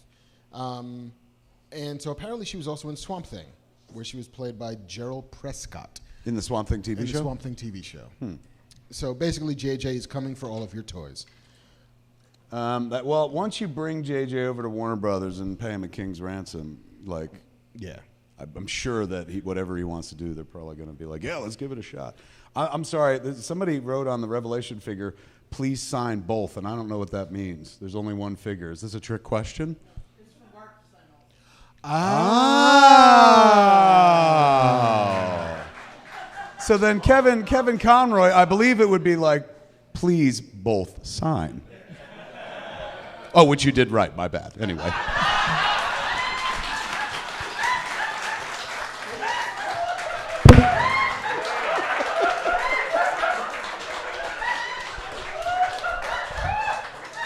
Wow. What a waste of time that was. Anywho. Okay. Please both sign. There it is. You got that. Please sign on top of the pops. Oh, I've never done that before. You mean on the whose are these? It's on the tops? That's a new thing? Fucking A, well done. Mostly it's on the window and shit. All right, back to you. What's the Back to you. wither the news, Mark? How many of you folks were Interview with a Vampire fans? The movie or the books? Or either, or both? I like the movies. You like the movies? It turns out that AMC, after spending a king's ransom to get the rights to 18 or so of Anne Rice's books, is now officially making an Interview with a Vampire TV show. Oh. Yeah, That makes sense. Right? Yeah. Fuck yeah, there's plenty of Lestat and Louis stories to tell. And so yeah, they're going for it. The dude who did Perry Mason, a fellow named Roland Jones, I'm going to say his name is Roland, not Rollin, because Roland sounds cooler, will be the showrunner for the first season. It's going to be an 8-episode show that's going to premiere on AMC and AMC Plus, their streamer, in 2022. No word if the immortal Tom Cruise will be returning as Lestat. In a world where, I guess The Walking Dead is kind of going away, right? Sooner or later? In some fashion. Like the mothership is going to, this upcoming season is the final season. There's like 3 or 4 spin-offs. Fear the Walking Dead is still going. And they're launching any number of things out of it. So we're never going to be in a Walking Dead-less universe, I don't think. But yeah, they need stuff. And so this seems like good stuff to do. Vampires are cool. They're always cool. Costume dramas are cool. Like The Crown is the highest rated thing on, and Bridgerton is the highest rated thing on. Bridgerton with vampires, dude. A show where everybody fucks and drinks blood. I'll watch that. Yeah. I see no downside at all to the fucking blood drinking show. Like True Blood, but at cosplay convention. Exactly. What else we got? Apparently they're trying to break Harrison Ford. Did you read? Yeah, you can't fucking ruin Harrison Ford. Didn't they ever see Regarding Henry? You can put a bullet in his head and he'll fucking bounce back. Yeah, once again, he got hurt. 78-year-old man is rehearsing for a fight scene and like throws out his shoulder. Yeah, and people are like, how'd that happen? It's like, what are you fucking nuts? Remember last time they tried to take his leg off with the Millennium Falcon? This time they're like, go for his fucking shoulder. Leave this poor man alone. I mean, he's a ripped fucking 78-year-old. But he's still 78 years old, man. Like, take some care with Indiana Jones. What are you missing? Somebody asked me to sign in silver, but does somebody have a silver pen? You got one? Bring it up. I think it's adorable that you assume I always walk everywhere with a silver pen. You don't? I'm like, I only use this one for special people. Thank you. Back to you. Yeah. So, they're now shooting around gimpy Harrison Ford as he recovers from spraining a wing while practicing to throw a punch. I'm reducing it to its bare minimum. I'm sure it was a very elaborate stunt of him, like, getting out of bed. Does it put him out of commission? Like, do they have to shut down for a minute or no? They're not shutting down. Not the way they did with Force Awakens, I think, because he, like, really fucked up his leg. on the Millennium Falcon. Big time. And he's the star of this one, so they're very gingerly shooting around him for now while he recovers from This is the one that has Fleabag in it, right? The Fleabag lady? What's her name? it. Has Phoebe Waller-Bridge. Phoebe Waller-Bridge. Yeah, she got 3 names. Yeah, Mads Mikkelsen. They Boyd could fix Holbrook. this so easily, man. They could just keep the shot where he hurts his arm, and then she could just turn to camera and be like, he fucked up, and then go back to She's their ace in the hole. Nice. Did you know that Salma Hayek was almost in The Matrix? No. Yes, in the Sliding Doors Matrix edition, Salma Hayek was almost cast as Trinity. Oh, wow. She was one of 4 contenders for the role. Carrie-Anne Moss, who got it. Salma Hayek. Jada Pinkett Smith was also in the final. She was in contention. the second one. They rolled her up as Niobe. Yeah. And a mysterious 4th actress that nobody knows named. the name of. But yeah, Salma Hayek mentioned while she was promoting the Hitman's Wife's Bodyguard movie that she was like, yeah, I'm flexible and I'm agile, but I'm lazy. And so she failed the physical test. Is that what it came down Yeah. to? I would have assumed like Carrie-Anne Moss's performance is incredibly understated. And I was like, maybe Salma couldn't Salma understate doesn't it. do No. understated?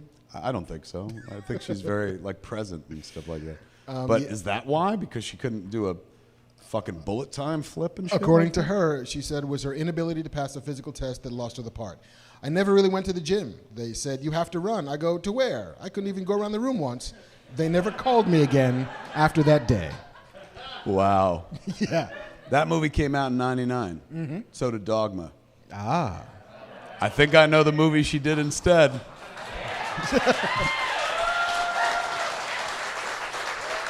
Was she like, And she regrets it to this day. she went to her agent, find me something else. Yeah. As long as I don't have to run. Here's She's the like, thing. What about the Catholic Church? Fine. Whatever. Wow, man. Fucking. It's always cool when you hear stories like that. Like who could have been who and shit. Yeah. Wasn't Will Smith supposed to be Agent Neo? Didn't they go for him wanted first? Will Smith for Neo, and he couldn't understand the script. He was like, I don't know what this is about. Not that he's stupid, he just couldn't get it. Yeah, yeah. And it's a leap of faith. That script is very, very fucking dense and all like, what's a Nebuchadnezzar? And why am I on this thing? And what's real and what isn't real? And he's like, I just don't get it. And then Jada was in it? Jada was also up for the same movie. But then wound up being in the second one. Wound up in the second. Must have been made for awkward conversation at the dinner table. Hey, remember that fucking thing you passed on, idiot? I'm in it now. Yeah. I'll save the fucking family. Do you get it now, William? Yeah, go enjoy your summertime.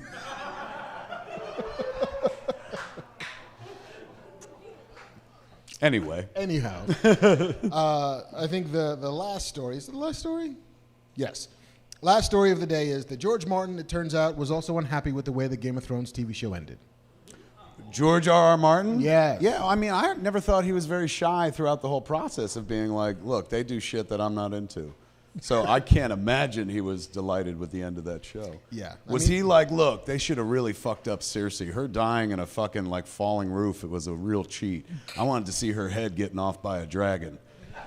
George R.R. Martin. Yeah. Hashtag whoops. Yeah. I thought that was a missed opportunity. One of the most hated characters in television history. And they're like, how'd she die, man? Was she ripped apart by the dragons and shit? Like, nah, the roof fell on her. Yeah. She died in the arms of somebody she loved. You're like, what? Who gets that in? Yeah, that ain't fair. But yeah, he kind of wishes. He was like, by the time I sold the show to them, I was 4 books ahead. You know, and by the time the first show came out, I was like, all right, I got 1 book I got to write left, and I'm making good progress. And then they just outpaced him. Yeah. And so he kind of regrets the fact that, like, well, I wish I'd stayed ahead of the books. I wish I'd stayed ahead of the series. His direct quote is, when they began the series, I had 4 books already in print, and the 5th one just came out as the series was starting. I had a 5-book head start. And these are gigantic books. I never thought they would catch up with me, but they did. They caught up with me and passed me, and you know, that made it a little strange because now the show was ahead of me, and the show was going in different directions. He wrote that press release on a series of $100 bills that he was going to throw away. Yes. Totally. You know, Jeeves, deliver this to the press, will you? Throw the rest away. I mean, he fed the writer's room with bits and pieces of information, especially regarding his intended ending for the series, But without the following books to support them, Game of Thrones writers added things that snowballed over time, which resulted in a finale that felt both rushed and disappointing. And he was like, I'm still working on the book, so you'll see my ending when it comes out. Oh, a little shade there at the end. Shade. Yeah. Here's how I would have done it. If I was him, I would have been like, you'll see the real ending soon. Wow. Good for him. He kept his mouth shut for a good year. How long has it been since? 2 years. 2 years. 2 years. That's, you know what? Like, I respect that. Even though the fact that he probably ate him out inside and he's like, look, I took the money. I'm not going to be a jerk. I'm going to wait 2 years. Then I'm going to be a fucking jerk about it. I'm going to wait 2 years and take more money because he signed a new deal with HBO, and he's now directly overseeing all of these shows. He called his accountant. He's like, did that check clear? Hey, I hated the fucking end of that show.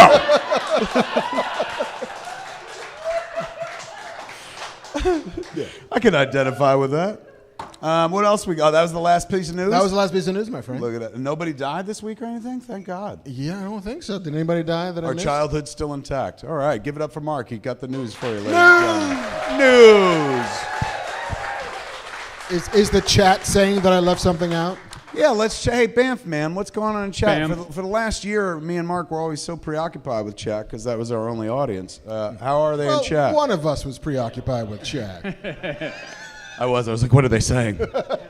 We've got a lot of international people since the show's in the afternoon. So shout outs from Scotland, South Africa, some dude from the North Pole. Shut the fuck up! Greetings from the North Pole. Are you fucking serious? How heavy is he? I asked him if it was Santa Claus, and he didn't get back to me. So That's a yes. That's a bingo. A lot of people bummed that Mark hasn't gone full wino behind the bar. Hey, man, there's still a bit of the show left. Let's break out a bottle and get them all drunk, send them home in the afternoon all like, hey, I'm the king of this bitch. We'll take out some garbage, king of this bitch. I will. George DeWitt, sometimes they send us like the Manscaped trimmers. He said that Blue Chew is definitely something that they should hand out samples at the end of FatMan Beyond. I think that's a good idea, man. I think that'd be an amazing way, a communal way to start the show. We all pop a Blue Chew, so by the end of the show, we're just like this. Yeah. And then the next week, we get lots of like, would you stop handing out Blue Chews? From motherfuckers' wives who were like, I didn't want that. 8 people died because of the FatMan Beyond podcast. Blue Chew overdose. Like candy. But still, that is a good idea. And then R. Mixon's Craziest Theories said that comicbook.com will have the headline, Marc Bernardin wanted to turn Secret of NIMH into a rat sex-filled Game of Thrones. I'm going to spread that rumor myself after the show. So those are some highlights. Glad that they're having a good time. All right, we're going to get into the... Kevin and Mark, can you dedicate this to Toy Power Podcast? Frank, Trent, Darren, and Ben.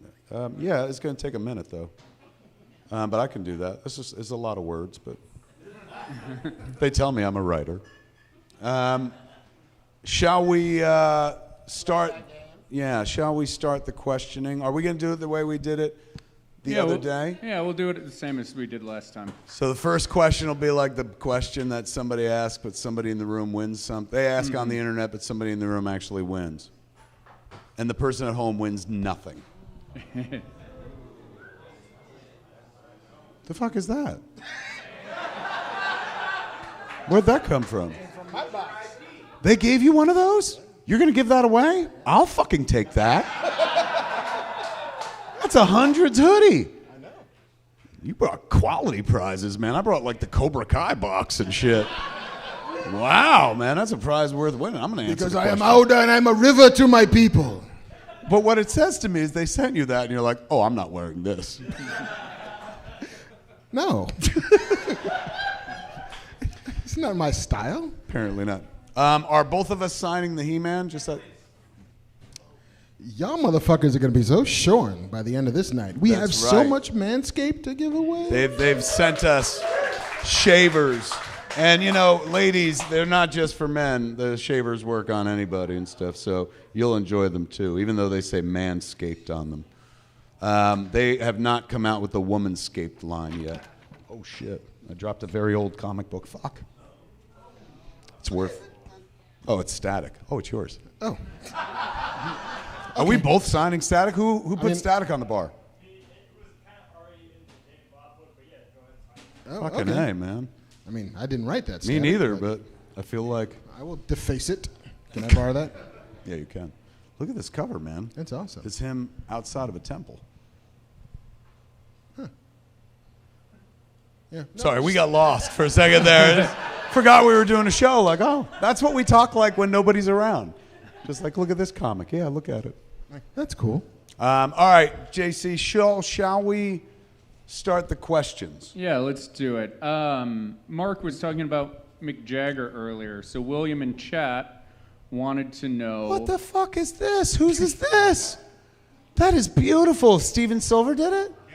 Fucking gorgeous, man. So he has like the Batman Detective Comics 1000 that I wrote a story on, but the cover is Blunt Man, as drawn by Steven Silver, and he made it into this like gorgeous little piece. That's fucking dope, man. Okay. Okay, so William in chat wanted you guys to cast your version of the Beatles and the Stones using characters from DC and Marvel. Okay. Whoa. The Beatles and the Stones using Marvel and DC characters. I don't know if I could do the Stones. Let's just do, that's a lot of people. Let's do Mick Jagger and Keith Richards All plus the Beatles. And the Beatles. So two bands, but only two in the one band. Mm-hmm. Ignoring all the other Rolling Stones. All of whom listen to this podcast, and they're like, they're going to reference us. And then you hear you, and they're like, fuck. It's Keith and Mick again. All right, for the Beatles. Well, All right. Should we back and forth it? sure, I'll go first. Okay. For the Beatles, Fantastic Four. Next. Seems like an even swap. You son of a bitch. All right. For John, the Sandman. Morpheus? Yes. Fucking A. OG Morpheus? Because Sandman came before that movie. That's true. Yes. Well, no, the Neil Gaiman. Morpheus. Like it. I'm down. I like your comic book so far. I'm ready to buy it. Let's see. For Paul, Eddie Nigma, The Riddler himself. Riddler himself. So if Paul doesn't like John's lyrics, he pulls out his question mark gun, shoots him in the fucking face. That's a band. Let's see. For George, Got to be thoughtful, young. and quiet, also. Little like. Silent Bob. Please say Silent Bob. Silent Bob. No, not at all. He's not from DC. You can He is. use Jericho from the Titans. He was quiet. Really quiet. Yeah, very quiet. Or onomatopoeia. Thank you for that, man. It's fucking old school fan. He was quiet, Jericho. I'm going onomatopoeia. Ooh, I get to play. I'm in Yeah. your universe. There you Fucking go. A. My character. And Co-created. for Ringo, the drummer from Planetary. Oh. There was a character named the drummer. Name the drummer, I just didn't yeah. make that shit up. So yeah, those are my four. Not as exciting as the Fantastic Four, but fuck it. For Mick and Keith. Yes. You can lead on that one. For Keith, I do Solomon Grundy. Because that motherfucker will never die. Oh, fair enough. All right, because he's eternal. I was he's like, eternal. because he looks like him, and at first I was like, he's kind of right. All right, that makes sense. And then what about Mick? For Mick, yeah. Lobo. Oh, very nice. Very nice. For my Mick Jagger, I choose Stan Lee. Oh. He loved, and I'm not overestimating, loved saying that line in Mallrats when he was just like, you know, me and Jagger used to have a running contest. Last time I checked, I was way ahead. And I remember like after we did the first take, he was just like, I met Mick Jagger. And I was like, oh, right on, man. What's he like? And he's just like, he gets way more than I do.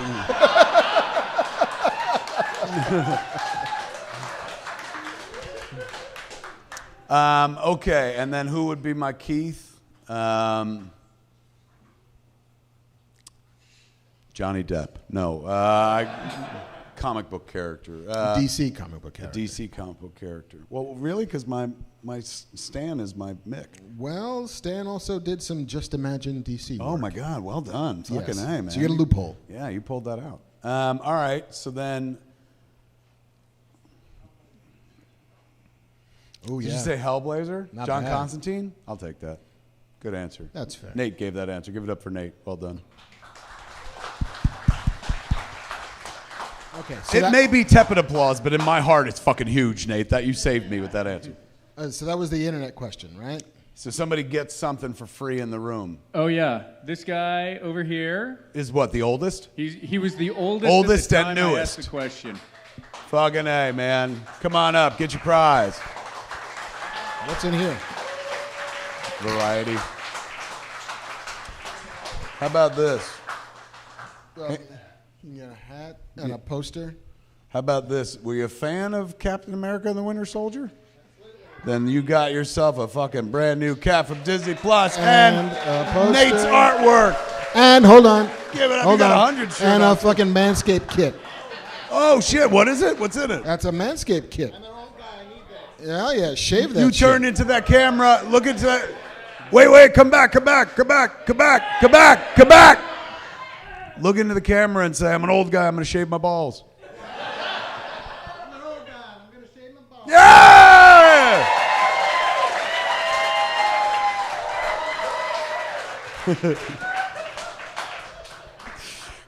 I'm gonna play that for my mom later on tonight. She'd be like, "That's hot, Tiger." Okay, now questions from folks here in the room. Is that right, JC? That is correct. Our first question comes from Kate. Kate Berezzo. Come on up. Give it up for Kate! Woo!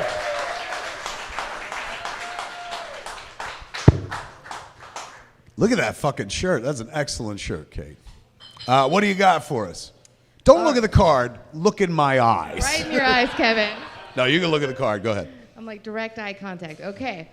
So, I am a total normie who works in nonprofit management, but I was so curious to hear what roles have your wives played in supporting your success, and how can non-creative partners support their loved ones in pursuing creative careers? What a great fucking question. That's an amazing question. My wife almost came to the show today, and she would have loved hearing my answer, but she didn't come, so fuck her. My wife, I started my career before I met my wife, so like I don't have that story of like we were struggling and she was like, go make Clerks or anything like that. She came afterwards, but she was like, give me the Clerks money. Hell yeah. So I've been with Jen since '98. So we were making Dogma when I met, and she's been around since then. And she honestly, she made me a better writer because she introduced far more of a feminine perspective than I ever would have had in my work. And I was pretty femme. You ask people in high school, they'll tell you. And you look at my early work, it's not like hardcore and stuff. It's very pro-woman and stuff. But you look at the work from Dogma forward, and some people are like, that's when your career fucking fell apart. A lot of that is inspired by Jen. I don't get to Jersey Girl unless, I meet Jennifer and stuff. And I wrote Jersey Girl as a Valentine to her. When I gave her the script, I was like, I wrote this, it's about us. It's like my Valentine to you. And she read the script and she was like, fucking wife dies in the first half hour. She's like, and then you marry Liv Tyler. And I was like, yes, it seems the way. So yeah, she's informed the work a great deal. Let me tell you a story though. Fuck, how do I do this? God damn it, I can't without spoiling something. All right, I'm gonna try to step around it. So I'm working on this script with the kid, as previously mentioned. And Happy birthday, Harley. Yes, today is my daughter's 22nd birthday. Which I'm very happy for her, but like that's like as a parent, you're like, I kept a fucking thing alive for 22 years. Like Jennifer woke up this morning, she's like, we did it, man. This fucker's still alive. And I was like, yeah. So anyway, we're writing something together, and because of my wife, and because of the influence that my wife has played in my life, being not just my wife, but the mother of a daughter, you know, everything was always like, hey man, you got to think about the fact that we got a daughter now and stuff. So I wrote a thing in the script with Harley that was like, I can't give the line away because it gives everything away, but the line starts with every girl's blank, and then you put it in. It's not match game, like every girl's a fucking hooker. It's a very sweet line, but if I say what every girl is, you'll be like, oh my God, you're working on this, and we can't do that yet. So I included that line, and as I wrote that line, I felt so incredibly self-satisfied because I was like, that's my wife's influence. Like, were it not for Jennifer, I wouldn't have written that line, and I'm glad I did. Like, I'm glad. It makes it fucking better, and I couldn't wait for my wife to read it. And then my kid read it, and my kid goes, you can't say that. And I said, why? And she's like, because not everybody is a girl, don't you understand? And I was like, well, but I mean, but your mom would be so happy. And she's like, I know, but like there are non-binary people in the world. You can't just make it that simple, Dad. Like she's been great for shit like that. I got blind spots for days, man, and this kid finds something like that. So I told her, I was like, you don't understand. I was like, that was really going to impress your mother. And my kid, fucking without missing a beat, goes, Dad, haven't you had enough sex with Mom already? Love that. She knew that's why I was at it. I was like, this will make her happy, and then she'll want to kiss me. So, yeah, my wife definitely has influenced me, but now my kid is kind of taking that role over to some degree. And I told Jennifer about it. First, I told her because I told her in pieces. So I was like, I wrote this line. She was like, I knew you always listened to me. She's like, it's so good. Like, I'm so proud of you, Kevin. I was like, and then your kid killed the fucking line. And she was like, what? And I told her what it was, and she was like, she's right. I was like, I know. So yeah, Jennifer has one of my favorite things she ever did in this life with me that we share, other than make Harley together and stuff like that, professionally speaking, was when I handed her Tusk, the script to Tusk, for her to read. And, you know, at first it was like the first 20, 30 pages. And she read it, and she was like, can you come down here and talk about this? And I went down, and I was like, what's up? And she didn't know anything about it. She didn't know we'd done a podcast, me and Scott, and that I was in love with this idea of making a movie about a guy who turns into a walrus. So she read those first 30 pages. She goes, what is this? And I hadn't made a movie for like 3 fucking years, right? So I was like, this is this movie I'm working on. She goes, what happens to this boy? And I was like, nothing good. And I was just like, what do you think? And she's going like, I'm curious where it goes. And I was like, all right, I'm going to go finish it. And she's like, do it. So I went and finished it, and I gave her the script. She read the whole script. She called me down to the bedroom, and she was like, Kevin, this is the stupidest fucking script I've ever read in my life. And I was like, thank you. And she's going, but it really holds together. She's going, it's a total page turner. So like every step of the way where I was like, oh no, he didn't. Oh fuck, he did. And she's like, it kept going like, I really think you should make it. And I was like, are you fucking serious? Like, I haven't made a movie in 3 years. She's like, yeah, and I didn't imagine this would be the one to bring you back. She's going, but it's so fucking bizarre. And she's going, how much would it cost? And I was like, I think it feels like a $3 million movie and stuff. And she's like, do we have $3 million? I was like, fuck no. If you wanted to have $3 million in the bank, you should have married another guy from fucking Mallrats named Affleck. You'd have a lot of fucking money.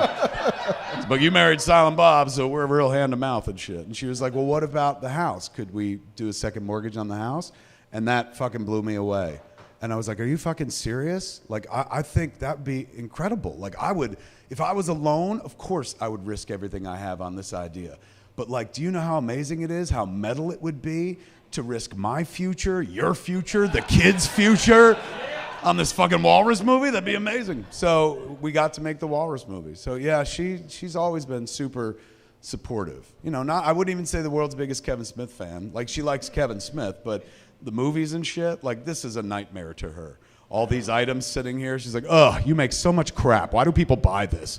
I'm like, you better fucking be thankful they do. You got a roof over your fucking head. With the So second she mortgage. likes me, but she's like the movie stuff. She's really indifferent about, kind of like on Jay and Silent Bob Strike Back. When I wrote the script, like we were barely together 2 years at that point, maybe 3 or something like that. 2 when I started writing the script when she first read it. So she knew me a little bit, certainly enough to have a child with me, but like she didn't know me as she would come to know me over the years.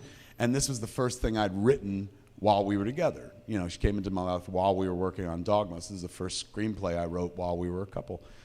And so I gave it to her, and Jay and Silent Bob Strike Back is pretty much what Jay and Silent Bob Strike Back is. First draft was weird because they never left the state of New Jersey. They never went to Hollywood. Everything happened in New Jersey. They were making Good Will Hunting 2 in New Jersey. But generally speaking, almost the same movie. So Jennifer reads the script, and I've got a picture of her sitting in like a hammock wearing overalls, reading the fucking script. And after she was done, I was like, "What'd you think?" And she goes, "It's cute. It's a movie for boys, isn't it?" And I was like, "Well, I mean, I guess." And she's like, "Yeah." She's like, "Yeah, that's what I feel like. I feel like it's a movie for teenage boys." And I was like, "Thanks. That sounds a little condescending." She's going, "Well, it was." And she's going, "Well, can I be in it?" And I was like, "You want to be in this teenage boy movie?" And she's like, "Oh, Kevin, you put everyone you know in the movie, man. You put your best friends in the movie. What about putting this best friend in the movie?" I was like, "Well, Jason Mewes is in the movie. He's my best friend and shit." And she was like, "You're going to put me in this movie if you ever want to fuck again." I was like, "Yes, dear." And and so she wound up in Jay and Silent Bob Strike Back. So she's in the movies oftentimes, but like I have to drag her into it. She's never like, "Ooh." That was the only time she ever showed enthusiasm. And then after that movie, she was like, "No, I don't need to be in your movies anymore." And now I'm like, "No, now you started. You got to fucking do it because you're free and cheap help." What about you? There's a good lady, Bernardin, who comes from my neck of the woods. She's a Jersey girl. Like literally, like I could have bumped into her, 2 guys and shit like that. Absolutely. Bradley's. No, I met my wife. I was out of college like 3 years. I was making $13,000 a year, which Big money. is What were you doing, not Mark? a lot Mark, of money. What were you doing? For I $13,000 a year? I was an editor at Starlog magazine and Fango at the time, making a hot $13K a year. How old were you? I was 25 years old. Yeah, but I 24 would years imagine at age 25, you're like, "I'm fucking working at Fangoria making $13,000. I'm the king of the universe." old. I mean, it's not bad, but I was like still living with my mom because it turns out you can't move out while living in New York on $13,000 a year. Fair enough. And so that's when she met me. And so she absolutely was there for everything, for the leaving Starlog, going to Entertainment Weekly, being in Entertainment Weekly, kind of rising, and then getting fired from Entertainment Weekly, and then wallowing for a bit. And so for me, the biggest thing that she has allowed for me and given me is faith, because because she's not of this world. She's not a creative person. She's not in show business. She was in medical sales before we had kids, and so it was always. She would read things. She was always like my first reader. And she'd say, "This is pretty good." And I'd say, "Thanks. I don't think so yet, but it might get there." Right. But, when I would say things and propose things like, "Hey, should we move to LA?" Why? Well, I want to try and give this TV writing thing a go, and I can only really do it from LA. The Jersey girl was willing to uproot herself, leave everything she knew behind, and come out here. It's huge. It's massive. When somebody dreams your dream for you, that's the best thing another human being could do for shy of maybe saving their life or starting their life. Dreaming their dream for them is powerful because most people want to dream their own dreams and shit. Mm-hmm. And so when you find somebody who's like, "No, I'll fucking dream your dream with you," that's who the person you want to spend your life with. And hopefully you feel the same way about that person as well. And so faith that all of this would be worth something. And belief that I was what I thought I could be. And she thought I could be that too. So if you are looking to support somebody in your life who's creative, the thing they need more than anything is to believe in themselves. And if you can help them do that by believing in them too, I think that's the mitzvah that you can offer. Beautiful. Mark. Thank you. Should we do the giveaway at the end? Yeah, we'll do it after the questions. Once we do all the questions, we'll figure out who wins what. I'll share my version of that, which is. I'm sorry, we don't hear you unless you bam. Bam. There we go. I had met Jen, which people have heard me talk about a million times, at a Rat concert the House of Blues on Sunset Strip. And I was really into her, and she just wanted nothing to do with me.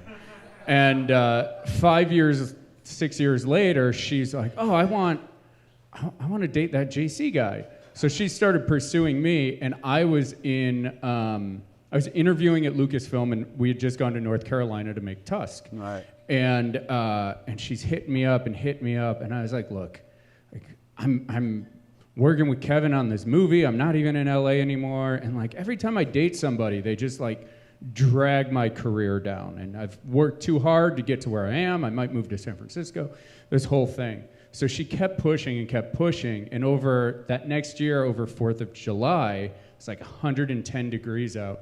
And she's a bar and restaurant designer. She doesn't come from our world at all. And so she came over to my house and helped me build a set for a YouTube show I did called The Comlink, which was kind of like Star Wars show before Star Wars show.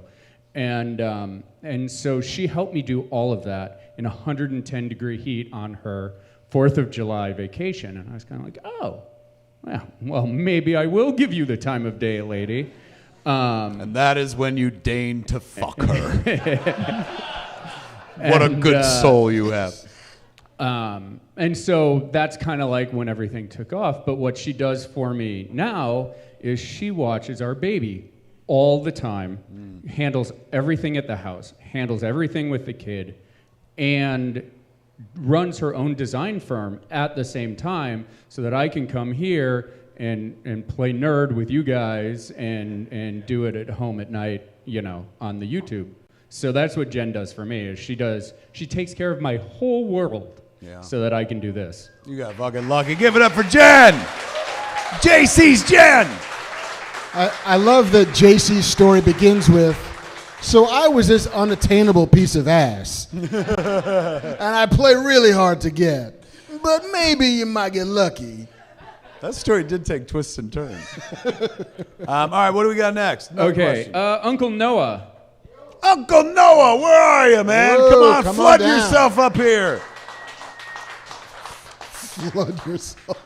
Thank you. Ark, who goes there? It's Noah. How are you, sir? I'm doing quite well, thank you. Excellent jacket, man. Thank you, sir. I like that And collection. the facial hair is strong. And is that Tesdy shirt I see? Absolutely. Oh, my boys. Got a rep. Okay, so Batman has the penny, the big card, and the T-Rex. Yes. So what 3 items from your adventures would you have in your cave? We just heard the best question of the night. It's phenomenal. Okay. Not to take anything away from the previous questions, but that is pretty phenomenal. Wow. What 3 fucking items are in my bat cave? So weird, because in real life I've collected them all. Like I got the Quick Stop sign from Quick Stop and shit like that. Like I've been doing that. Really, if you want to see what my back cave would look like, just go to Jay and Silent Bob's Secret Stash. Everything's up in fucking trophy cases already. But if I went personal, ooh, okay. All right, I'm going personal. I want my first word processor. That was a Smith Corona electric typewriter, and then you bought a package that had a monitor and this floppy disk drive that attached to the electric typewriter. The electric typewriter became the keyboard, and it saved information onto data drives. And then the typewriter was the printer as well, so it printed out like, not even dot matrix, as if it was typing. So it took a long fucking time. On that word processor, which was a gift from my parents, and like, I'm sure back when they bought it, it was cost like $250, but that was everything in the fucking world and stuff. So, and it was predicated on a dream, right? Like they didn't know I could fucking write, I said I could write, and they're like, all right, well, here you go. This is what writers use and stuff. And that changed my life. I wrote Clerks on that. I wrote like Mallrats, the beginning of Mallrats on that. Then I left that personal word processor and got a Apple laptop that was mobile. And it was like that moment in fucking, Almost Famous, where they leave the bus behind and get on the plane and shit. And then oddly enough, Mallrats almost killed my career like that fucking plane did and shit. Still my favorite movie. Yes. All right, so that would be one, my word processor, my PWP, the personal word processor. Another one would be, okay, fuck. My God, I feel like I'm on a therapist couch. My metal steed, which is a corny-ass name I had for my moped in the 80s. I had one too. You had a moped as well? Hell yeah. Do they make them anymore? Vespas, they still do. Scooters but are not kinda the, more not the ones thing. we had. Mopeds were these like one step up from a fucking bike, and you poured gas, oil mixture in them and stuff like that. But like it got me from home to like Atlantic Highlands, where I was dating my girlfriend like Kim Loughran for years and years and stuff. So I spent a lot of time on the highways on that bike. It would break down all the time. There was a lot of frustration with it and shit like that. But there was freedom. That was my first real taste of freedom. I could just go places without asking my parents for a fucking ride and stuff like that. It also taught me how to take care of a thing, because I didn't have pets growing up and stuff, but I had to take care of the moped, otherwise I couldn't fucking go anywhere. And for as much bitching as I did, for as many times as I had to take it into the shop, that'd be amazing to like have in a trophy room. Like, see that moped? I used to get so many hand jobs because of it. You know, shit like that. And then the third one is also kind of a bike, and I don't know if I've talked about it elsewhere. I probably didn't talk about it here, but like years and years ago, I wanted a Huffy BMX bike. When they first came out, they were all the rage. People had them and stuff, and all the cool kids in town had them. I had a regular bike-ass bike that could have been driven by a boy, girl. Like, it had nothing about it that said, this is fucking tough. No roll bar in the front or anything like that. So I told my parents, like, I really want to get a bike like John Kovic and fucking Mike Bellicose, like everybody in my class. I want to get like a Huffy bike, like a BMX bike. And so my mom was like, your dad is going to make you one. And I was like, okay, all right, well, Dad works at the post office, and I've never seen him bend steel. I don't know how this is going to work out. So my father, for the course of a week in the garage, I wasn't allowed to go out there, built me a bike. And then there was a big ceremony. My mom's like, your dad's done with the bike, and he's going to give you the bike. And my whole family gathered. It was in the driveway of the house on 21 Jackson Street. Dad opens the garage door, and I see my old bike with a bunch of shit put on it. So, you know, some shit that like was easy to do, like the handlebars. You pick those up at Two Guys and whatnot, and they were kind of looked like BMX handlebars, with like just the grips. There was no roll bar in the front, so my father took like this piece of fucking PVC piping and then chicken wired it between the handlebars to create the absolute worst fucking roll bar in bike history. But like, if you squinted and looked at it, you'd be like, oh yeah, that's what it's supposed to be and shit. He put like this wrapped pad like in the middle, like, you know, BMX bike had that one pipe in the middle, and put a nut pad there in case you came off it. I didn't have one pipe. The thing in the middle of the bike was big and fucking round, so he had this gigantic wrap going around it, looked like a fucking air conditioning wrap or something like that. And he put on new tires, but like that didn't fucking help. The bike was still fucking green, still had fucking fenders, which like BMX bikes did not have. And it had a number plate on it, very yellow with a black number, almost looked like the Batman insignia, with the number 1 on it. And I remember I was incredibly well raised. My mother raised very polite kids. So I wasn't like, what the fuck, Dad? Like, look at this terrible fucking piece of shit. This took you a week? What are you, fucking nuts? So instead I was like, oh my God, it's great, man, thank you.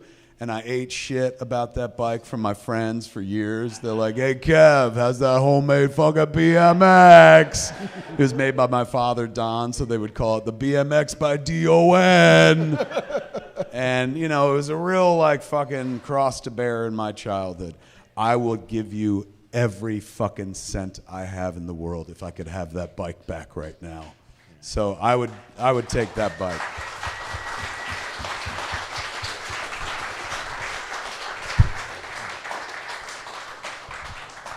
Over to you, my friend.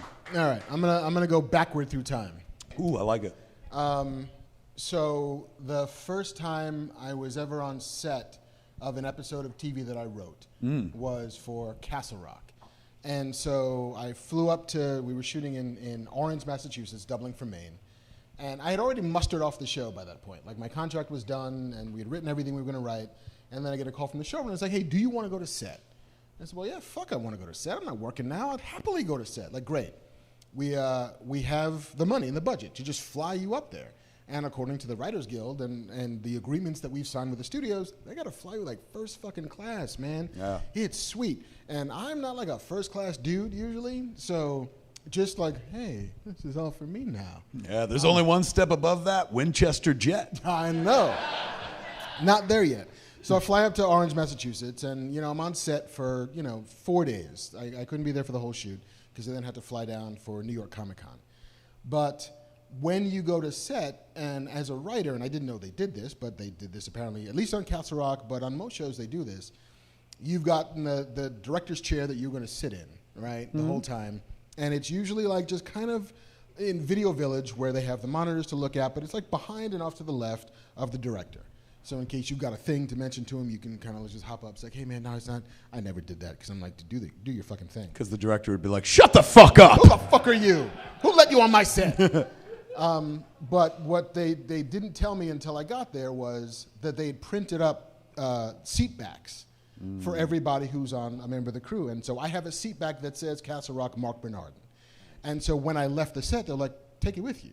Like, we don't fucking need it. If you're never coming back, take it with you. So I have, like, that's the first thing that I have, which was here's your actual, the totem of your new career. Nice. Like I kind of now have with me. Nice. That's in the back cave. That's in the back cave.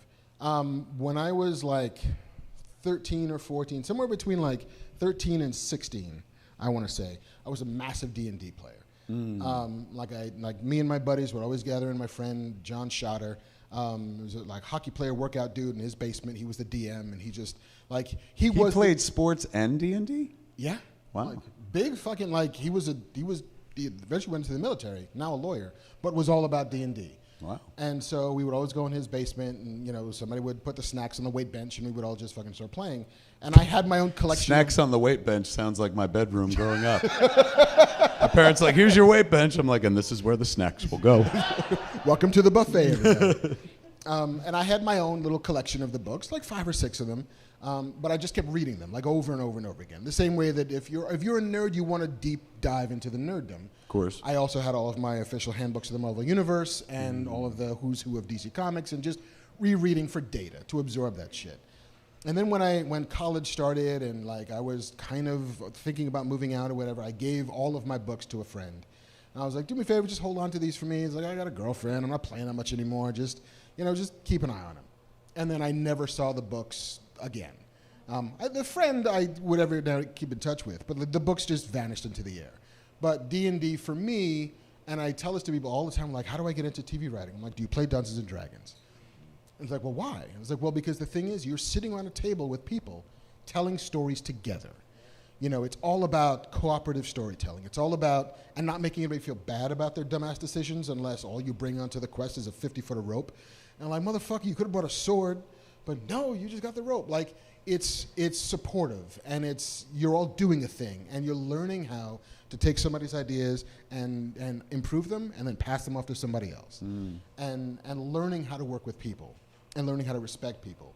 That's the first place that I learned how to do that. So to have those books back, to be is the sort of that's the second marker. That goes in the glass case in the back cave. That goes in the glass case. Third item. When I was a kid, I loved to build model cars. Did you really? I did. What kind? The kind that you needed glue or the snap together? The kind you needed glue. Like I was the dude You're very talented. With the newspaper on the TV tray and like the fucking glue and twisting the plastic pieces out of the molds. That shit was too hard. I was good at the snap together models, but fucking once it required glue, I was like, Ma! No, I was all about that. I would never build the engines. I was like, I'm closing this fucking hood. I can glue the hood shut. Nobody needs to know that there's an engine in here. Cutting corners like Detroit. Let's leave the engine out. Or just, this is a gravity car. You get on a hill, this is a beast. But so a Pinto. And my favorite show at the time was the Dukes of Hazzard. Really? Like, fucking love the Dukes of Hazzard. Really? Really. Because even as a child, I was like, no. But I'm like, this seems weird. This no. feels logic. But no, like I was like 8 or 9 years old, and the fucking like launching an orange car over chasms. Like, what is not to love if you're a kid about that show? There are things not to love about that show. But I don't know if you ever saw the roof of the car, but so I'm building my like 78 Charger. Like, the paint is perfect, and the hubcaps are on. It looks great, and I'm sitting there like in the living room. My parents are like watching whatever's on TV, and I'm just sitting there painstakingly trying to make sure with like a protractor and like rulers and shit to get using math to get the Dixie flag perfectly square on the roof of this car. This is the opening scene of your biopic. People are like, this kid's gonna learn. And I'll never forget it because like my parents are both there. Like my mother, who at that point she was a young mother, but she's born in the 40s, so this would have been she'd be 30 years old. Right. Like grew up, marched, did all of that shit in the civil rights era. Is watching her 8-year-old black son gluing an emblem of hate onto his toy. He came from my body.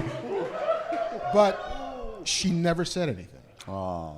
She's like, he loves this. He'll learn. Like, there's time for us to add this to his life. But for now, he loves doing this. And he loves this show. So I want that car. Beautiful. Absolutely beautiful.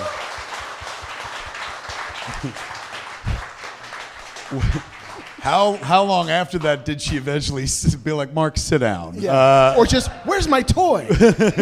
Like, we got rid of that car, Mark. It's problematic. We've got issues. What a beautiful, beautiful question. Beautiful answers. All right. Okay. Last one is from Ken K. Ken, jump up, man. It's a killer question that you got to follow, but we feel you could do it, Ken. You got work to do. It's Ken's birthday? Yeah. Give it up for Ken. It's his birthday. Hey! Well, that's the birthday gift right there. Chasing Amy's shirt from the Hundreds collection, man. Pretty dope. I mean, you know what we do in this bar when it's somebody's birthday. We sing. We sing. Count of three, kids. 1, 2, 3. Happy birthday to you. Happy birthday to you. Happy birthday, dear Ken. And Harley. And Harley. Happy birthday to you.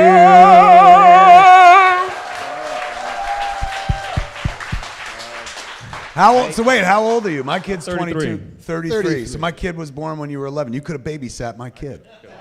Where were you? I could have used the fucking help, man. Kid was real fucking needy. Honestly, I never thought I would ever hear you sing happy birthday to me like my entire life. So this is a lot for me to take in. Thank you. Right on. My question was, what movie filmed in the theaters that you feel deserves a remake that you would spearhead? Both of you. What movie that failed in the theaters deserves a remake that I would like to spearhead? Yes. I know one. Ooh, go. Masters of the Universe. I don't know why, but I think I might be able to handle that one now. They remade this, I don't know, 10, 15 years ago. It was okay. It wasn't great. It had Sean Bean in it, and he's always cool, but it was fine. The Hitcher. Oh, it's a fucking dope flick. The original with C. Tommy Howell and Rutger Hauer. And Rutger Hauer, yeah. Like, it's such a lean idea. It's such a simple idea. You know, this fucking dude is driving a car across country. It's not his car. Just doing a fucking thing. And some dude, like, pick up a hitchhiker. Well, I'm going to experience the road for all it has. And he picks up Rutger Hauer, who decides then to spend the rest of the movie terrorizing C. Thomas Howell. Yeah. You know, killing people left and right. Stalker movie, yeah. And this was early, like in the days before this was a trope in films. Like, I remember seeing this movie and being like, this is new. Yeah, but it's one of those, it's a movie that gives him no reason for why he does what he does.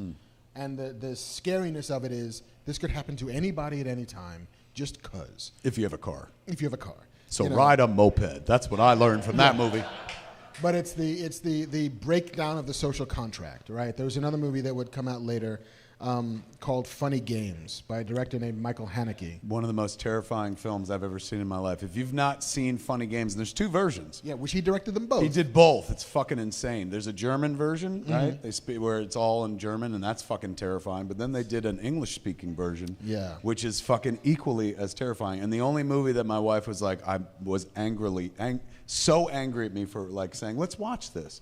She was like, that was fucking repugnant to me. She's like, that was fucking terrifying. I can't do that ever again. Why did you make me do that and shit?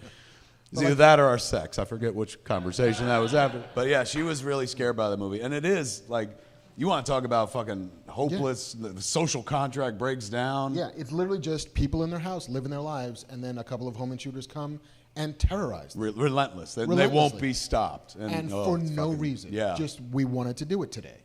And so that's what The Hitcher feels like.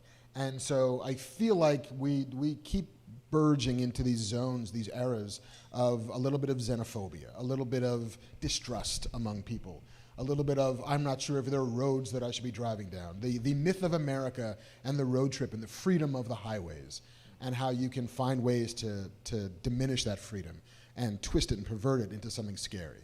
Like that movie, it frightened the shit out of me when I first saw it on HBO. Like, it probably got an HBO movie, if I remember correctly. I thought it got a release. HBO made it, and then it went to HBO. But like when it was like the videotape, the VHS was like HBO Thorn, EMI, or something like that. But I think that idea, there's still something really powerful in that idea. So yeah, that's what I would do. If someone was like, "What do you want to do next?" The Hitcher. Fucking love it, man. There it is. There's your answers. You content? I am content. That's your birthday present. Happy birthday! All right. My backup choice would be yoga hosers. Thank you very much. All right, so we heard 3 questions, or are we done with the questions? We had 3 questions, plus the YouTube. Plus the YouTube question. All right, the YouTube question we gave away already. They got a prize. Hands down, I think this is the prize of the fucking night, because I know how much this shit goes for. And this absolutely goes to the great question that I already forgot. What was the great question? Oh, fucking the Bat Cave. All you, come on up.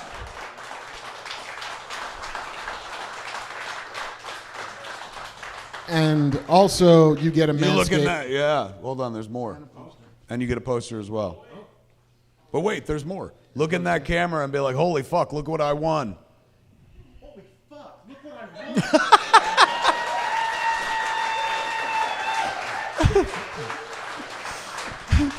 That was his audition.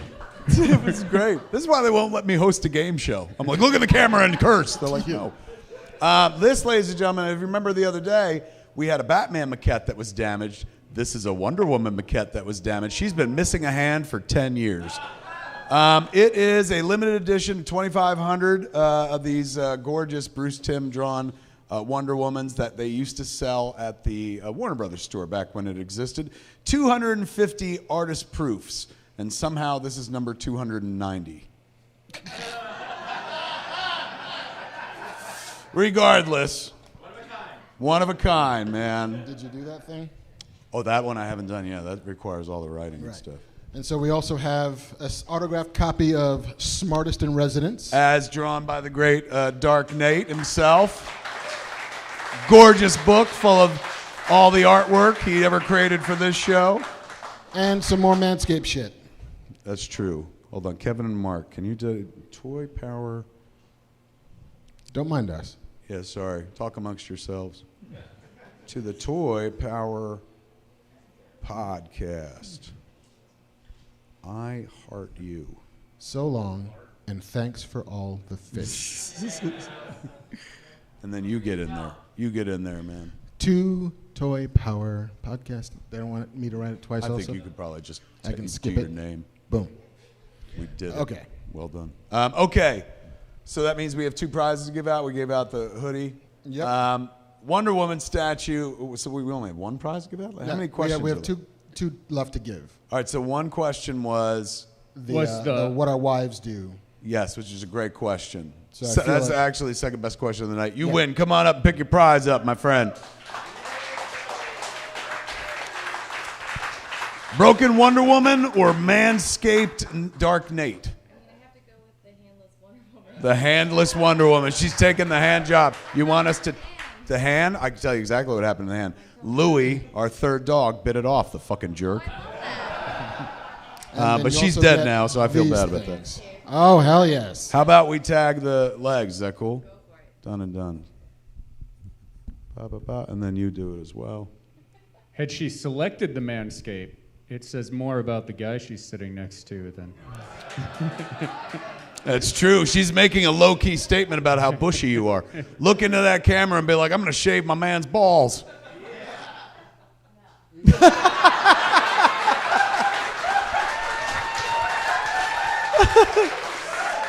That's the stuff. I'm not an effective director, Mark. Say this. Can't get anyone to do my lines. That means that our last question is our birthday boy, correct? Correct. So that means our birthday boy is going to win the smartest book, the print, and another box of Manscaped stuff. Come on up, man.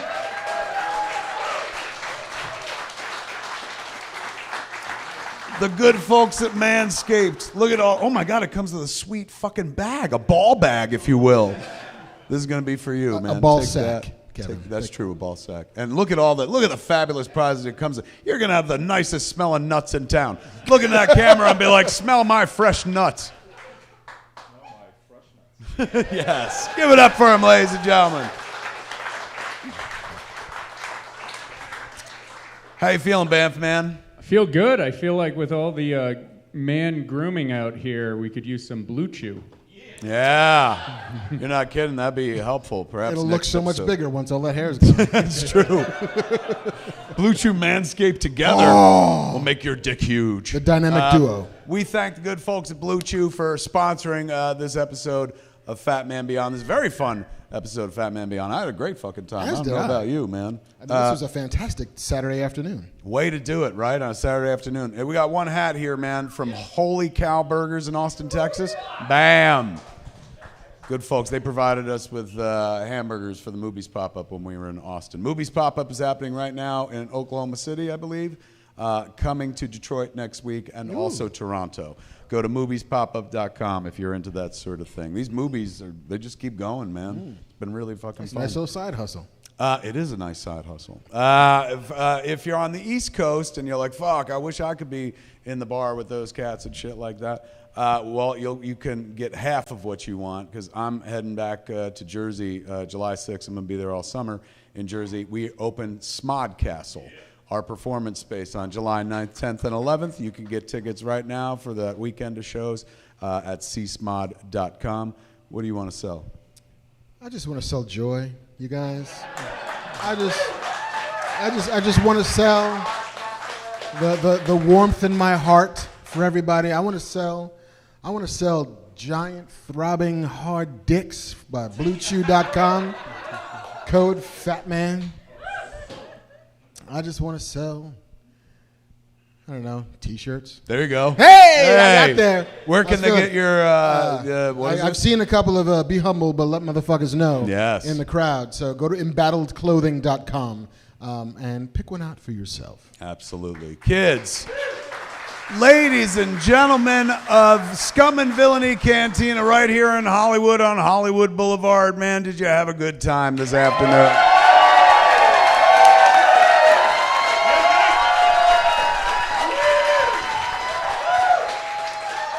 We can't thank you enough for coming out. This is the last time we do it for a red hot minute. For a good long while until the fall. Yeah. We'll be doing hybrid shows though. Mark will do it. We're gonna try out the show where Mark's here and I'm at Smod Castle and stuff like that. So that could be a wonderful train wreck. Please come to that show.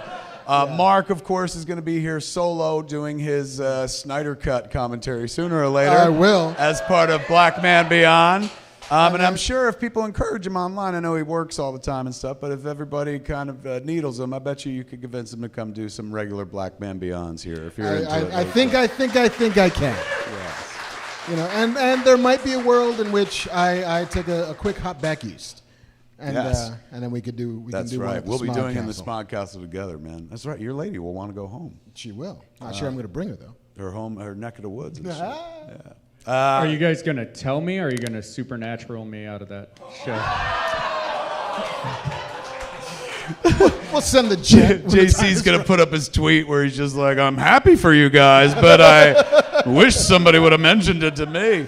We don't have a fucking show, ladies and gentlemen, without the guy standing over there. Give it up for Banff Man himself, JC Reifenberg. Scum and Villainy Cantina is open for business. Come down here, get your drink on. Nobody ever fights here, man. And if they do, somebody gets an arm cut off, and it's all fucking good. If you enjoy the antics of Fat Man Beyond, ladies and gentlemen, that means that you're very thankful to the man to my left without whom there is no Fat Man Beyond. Give it up for Mr. Marc Bernardin! Thank you. And that is Fat Man Beyond for this week. I'm Kevin Smith. I'm Marc Bernardin. Tune in next time, same fat channel, smartcast.com or YouTube.com/Kevin Smith. Happy birthday, Harley Quinn! Happy birthday!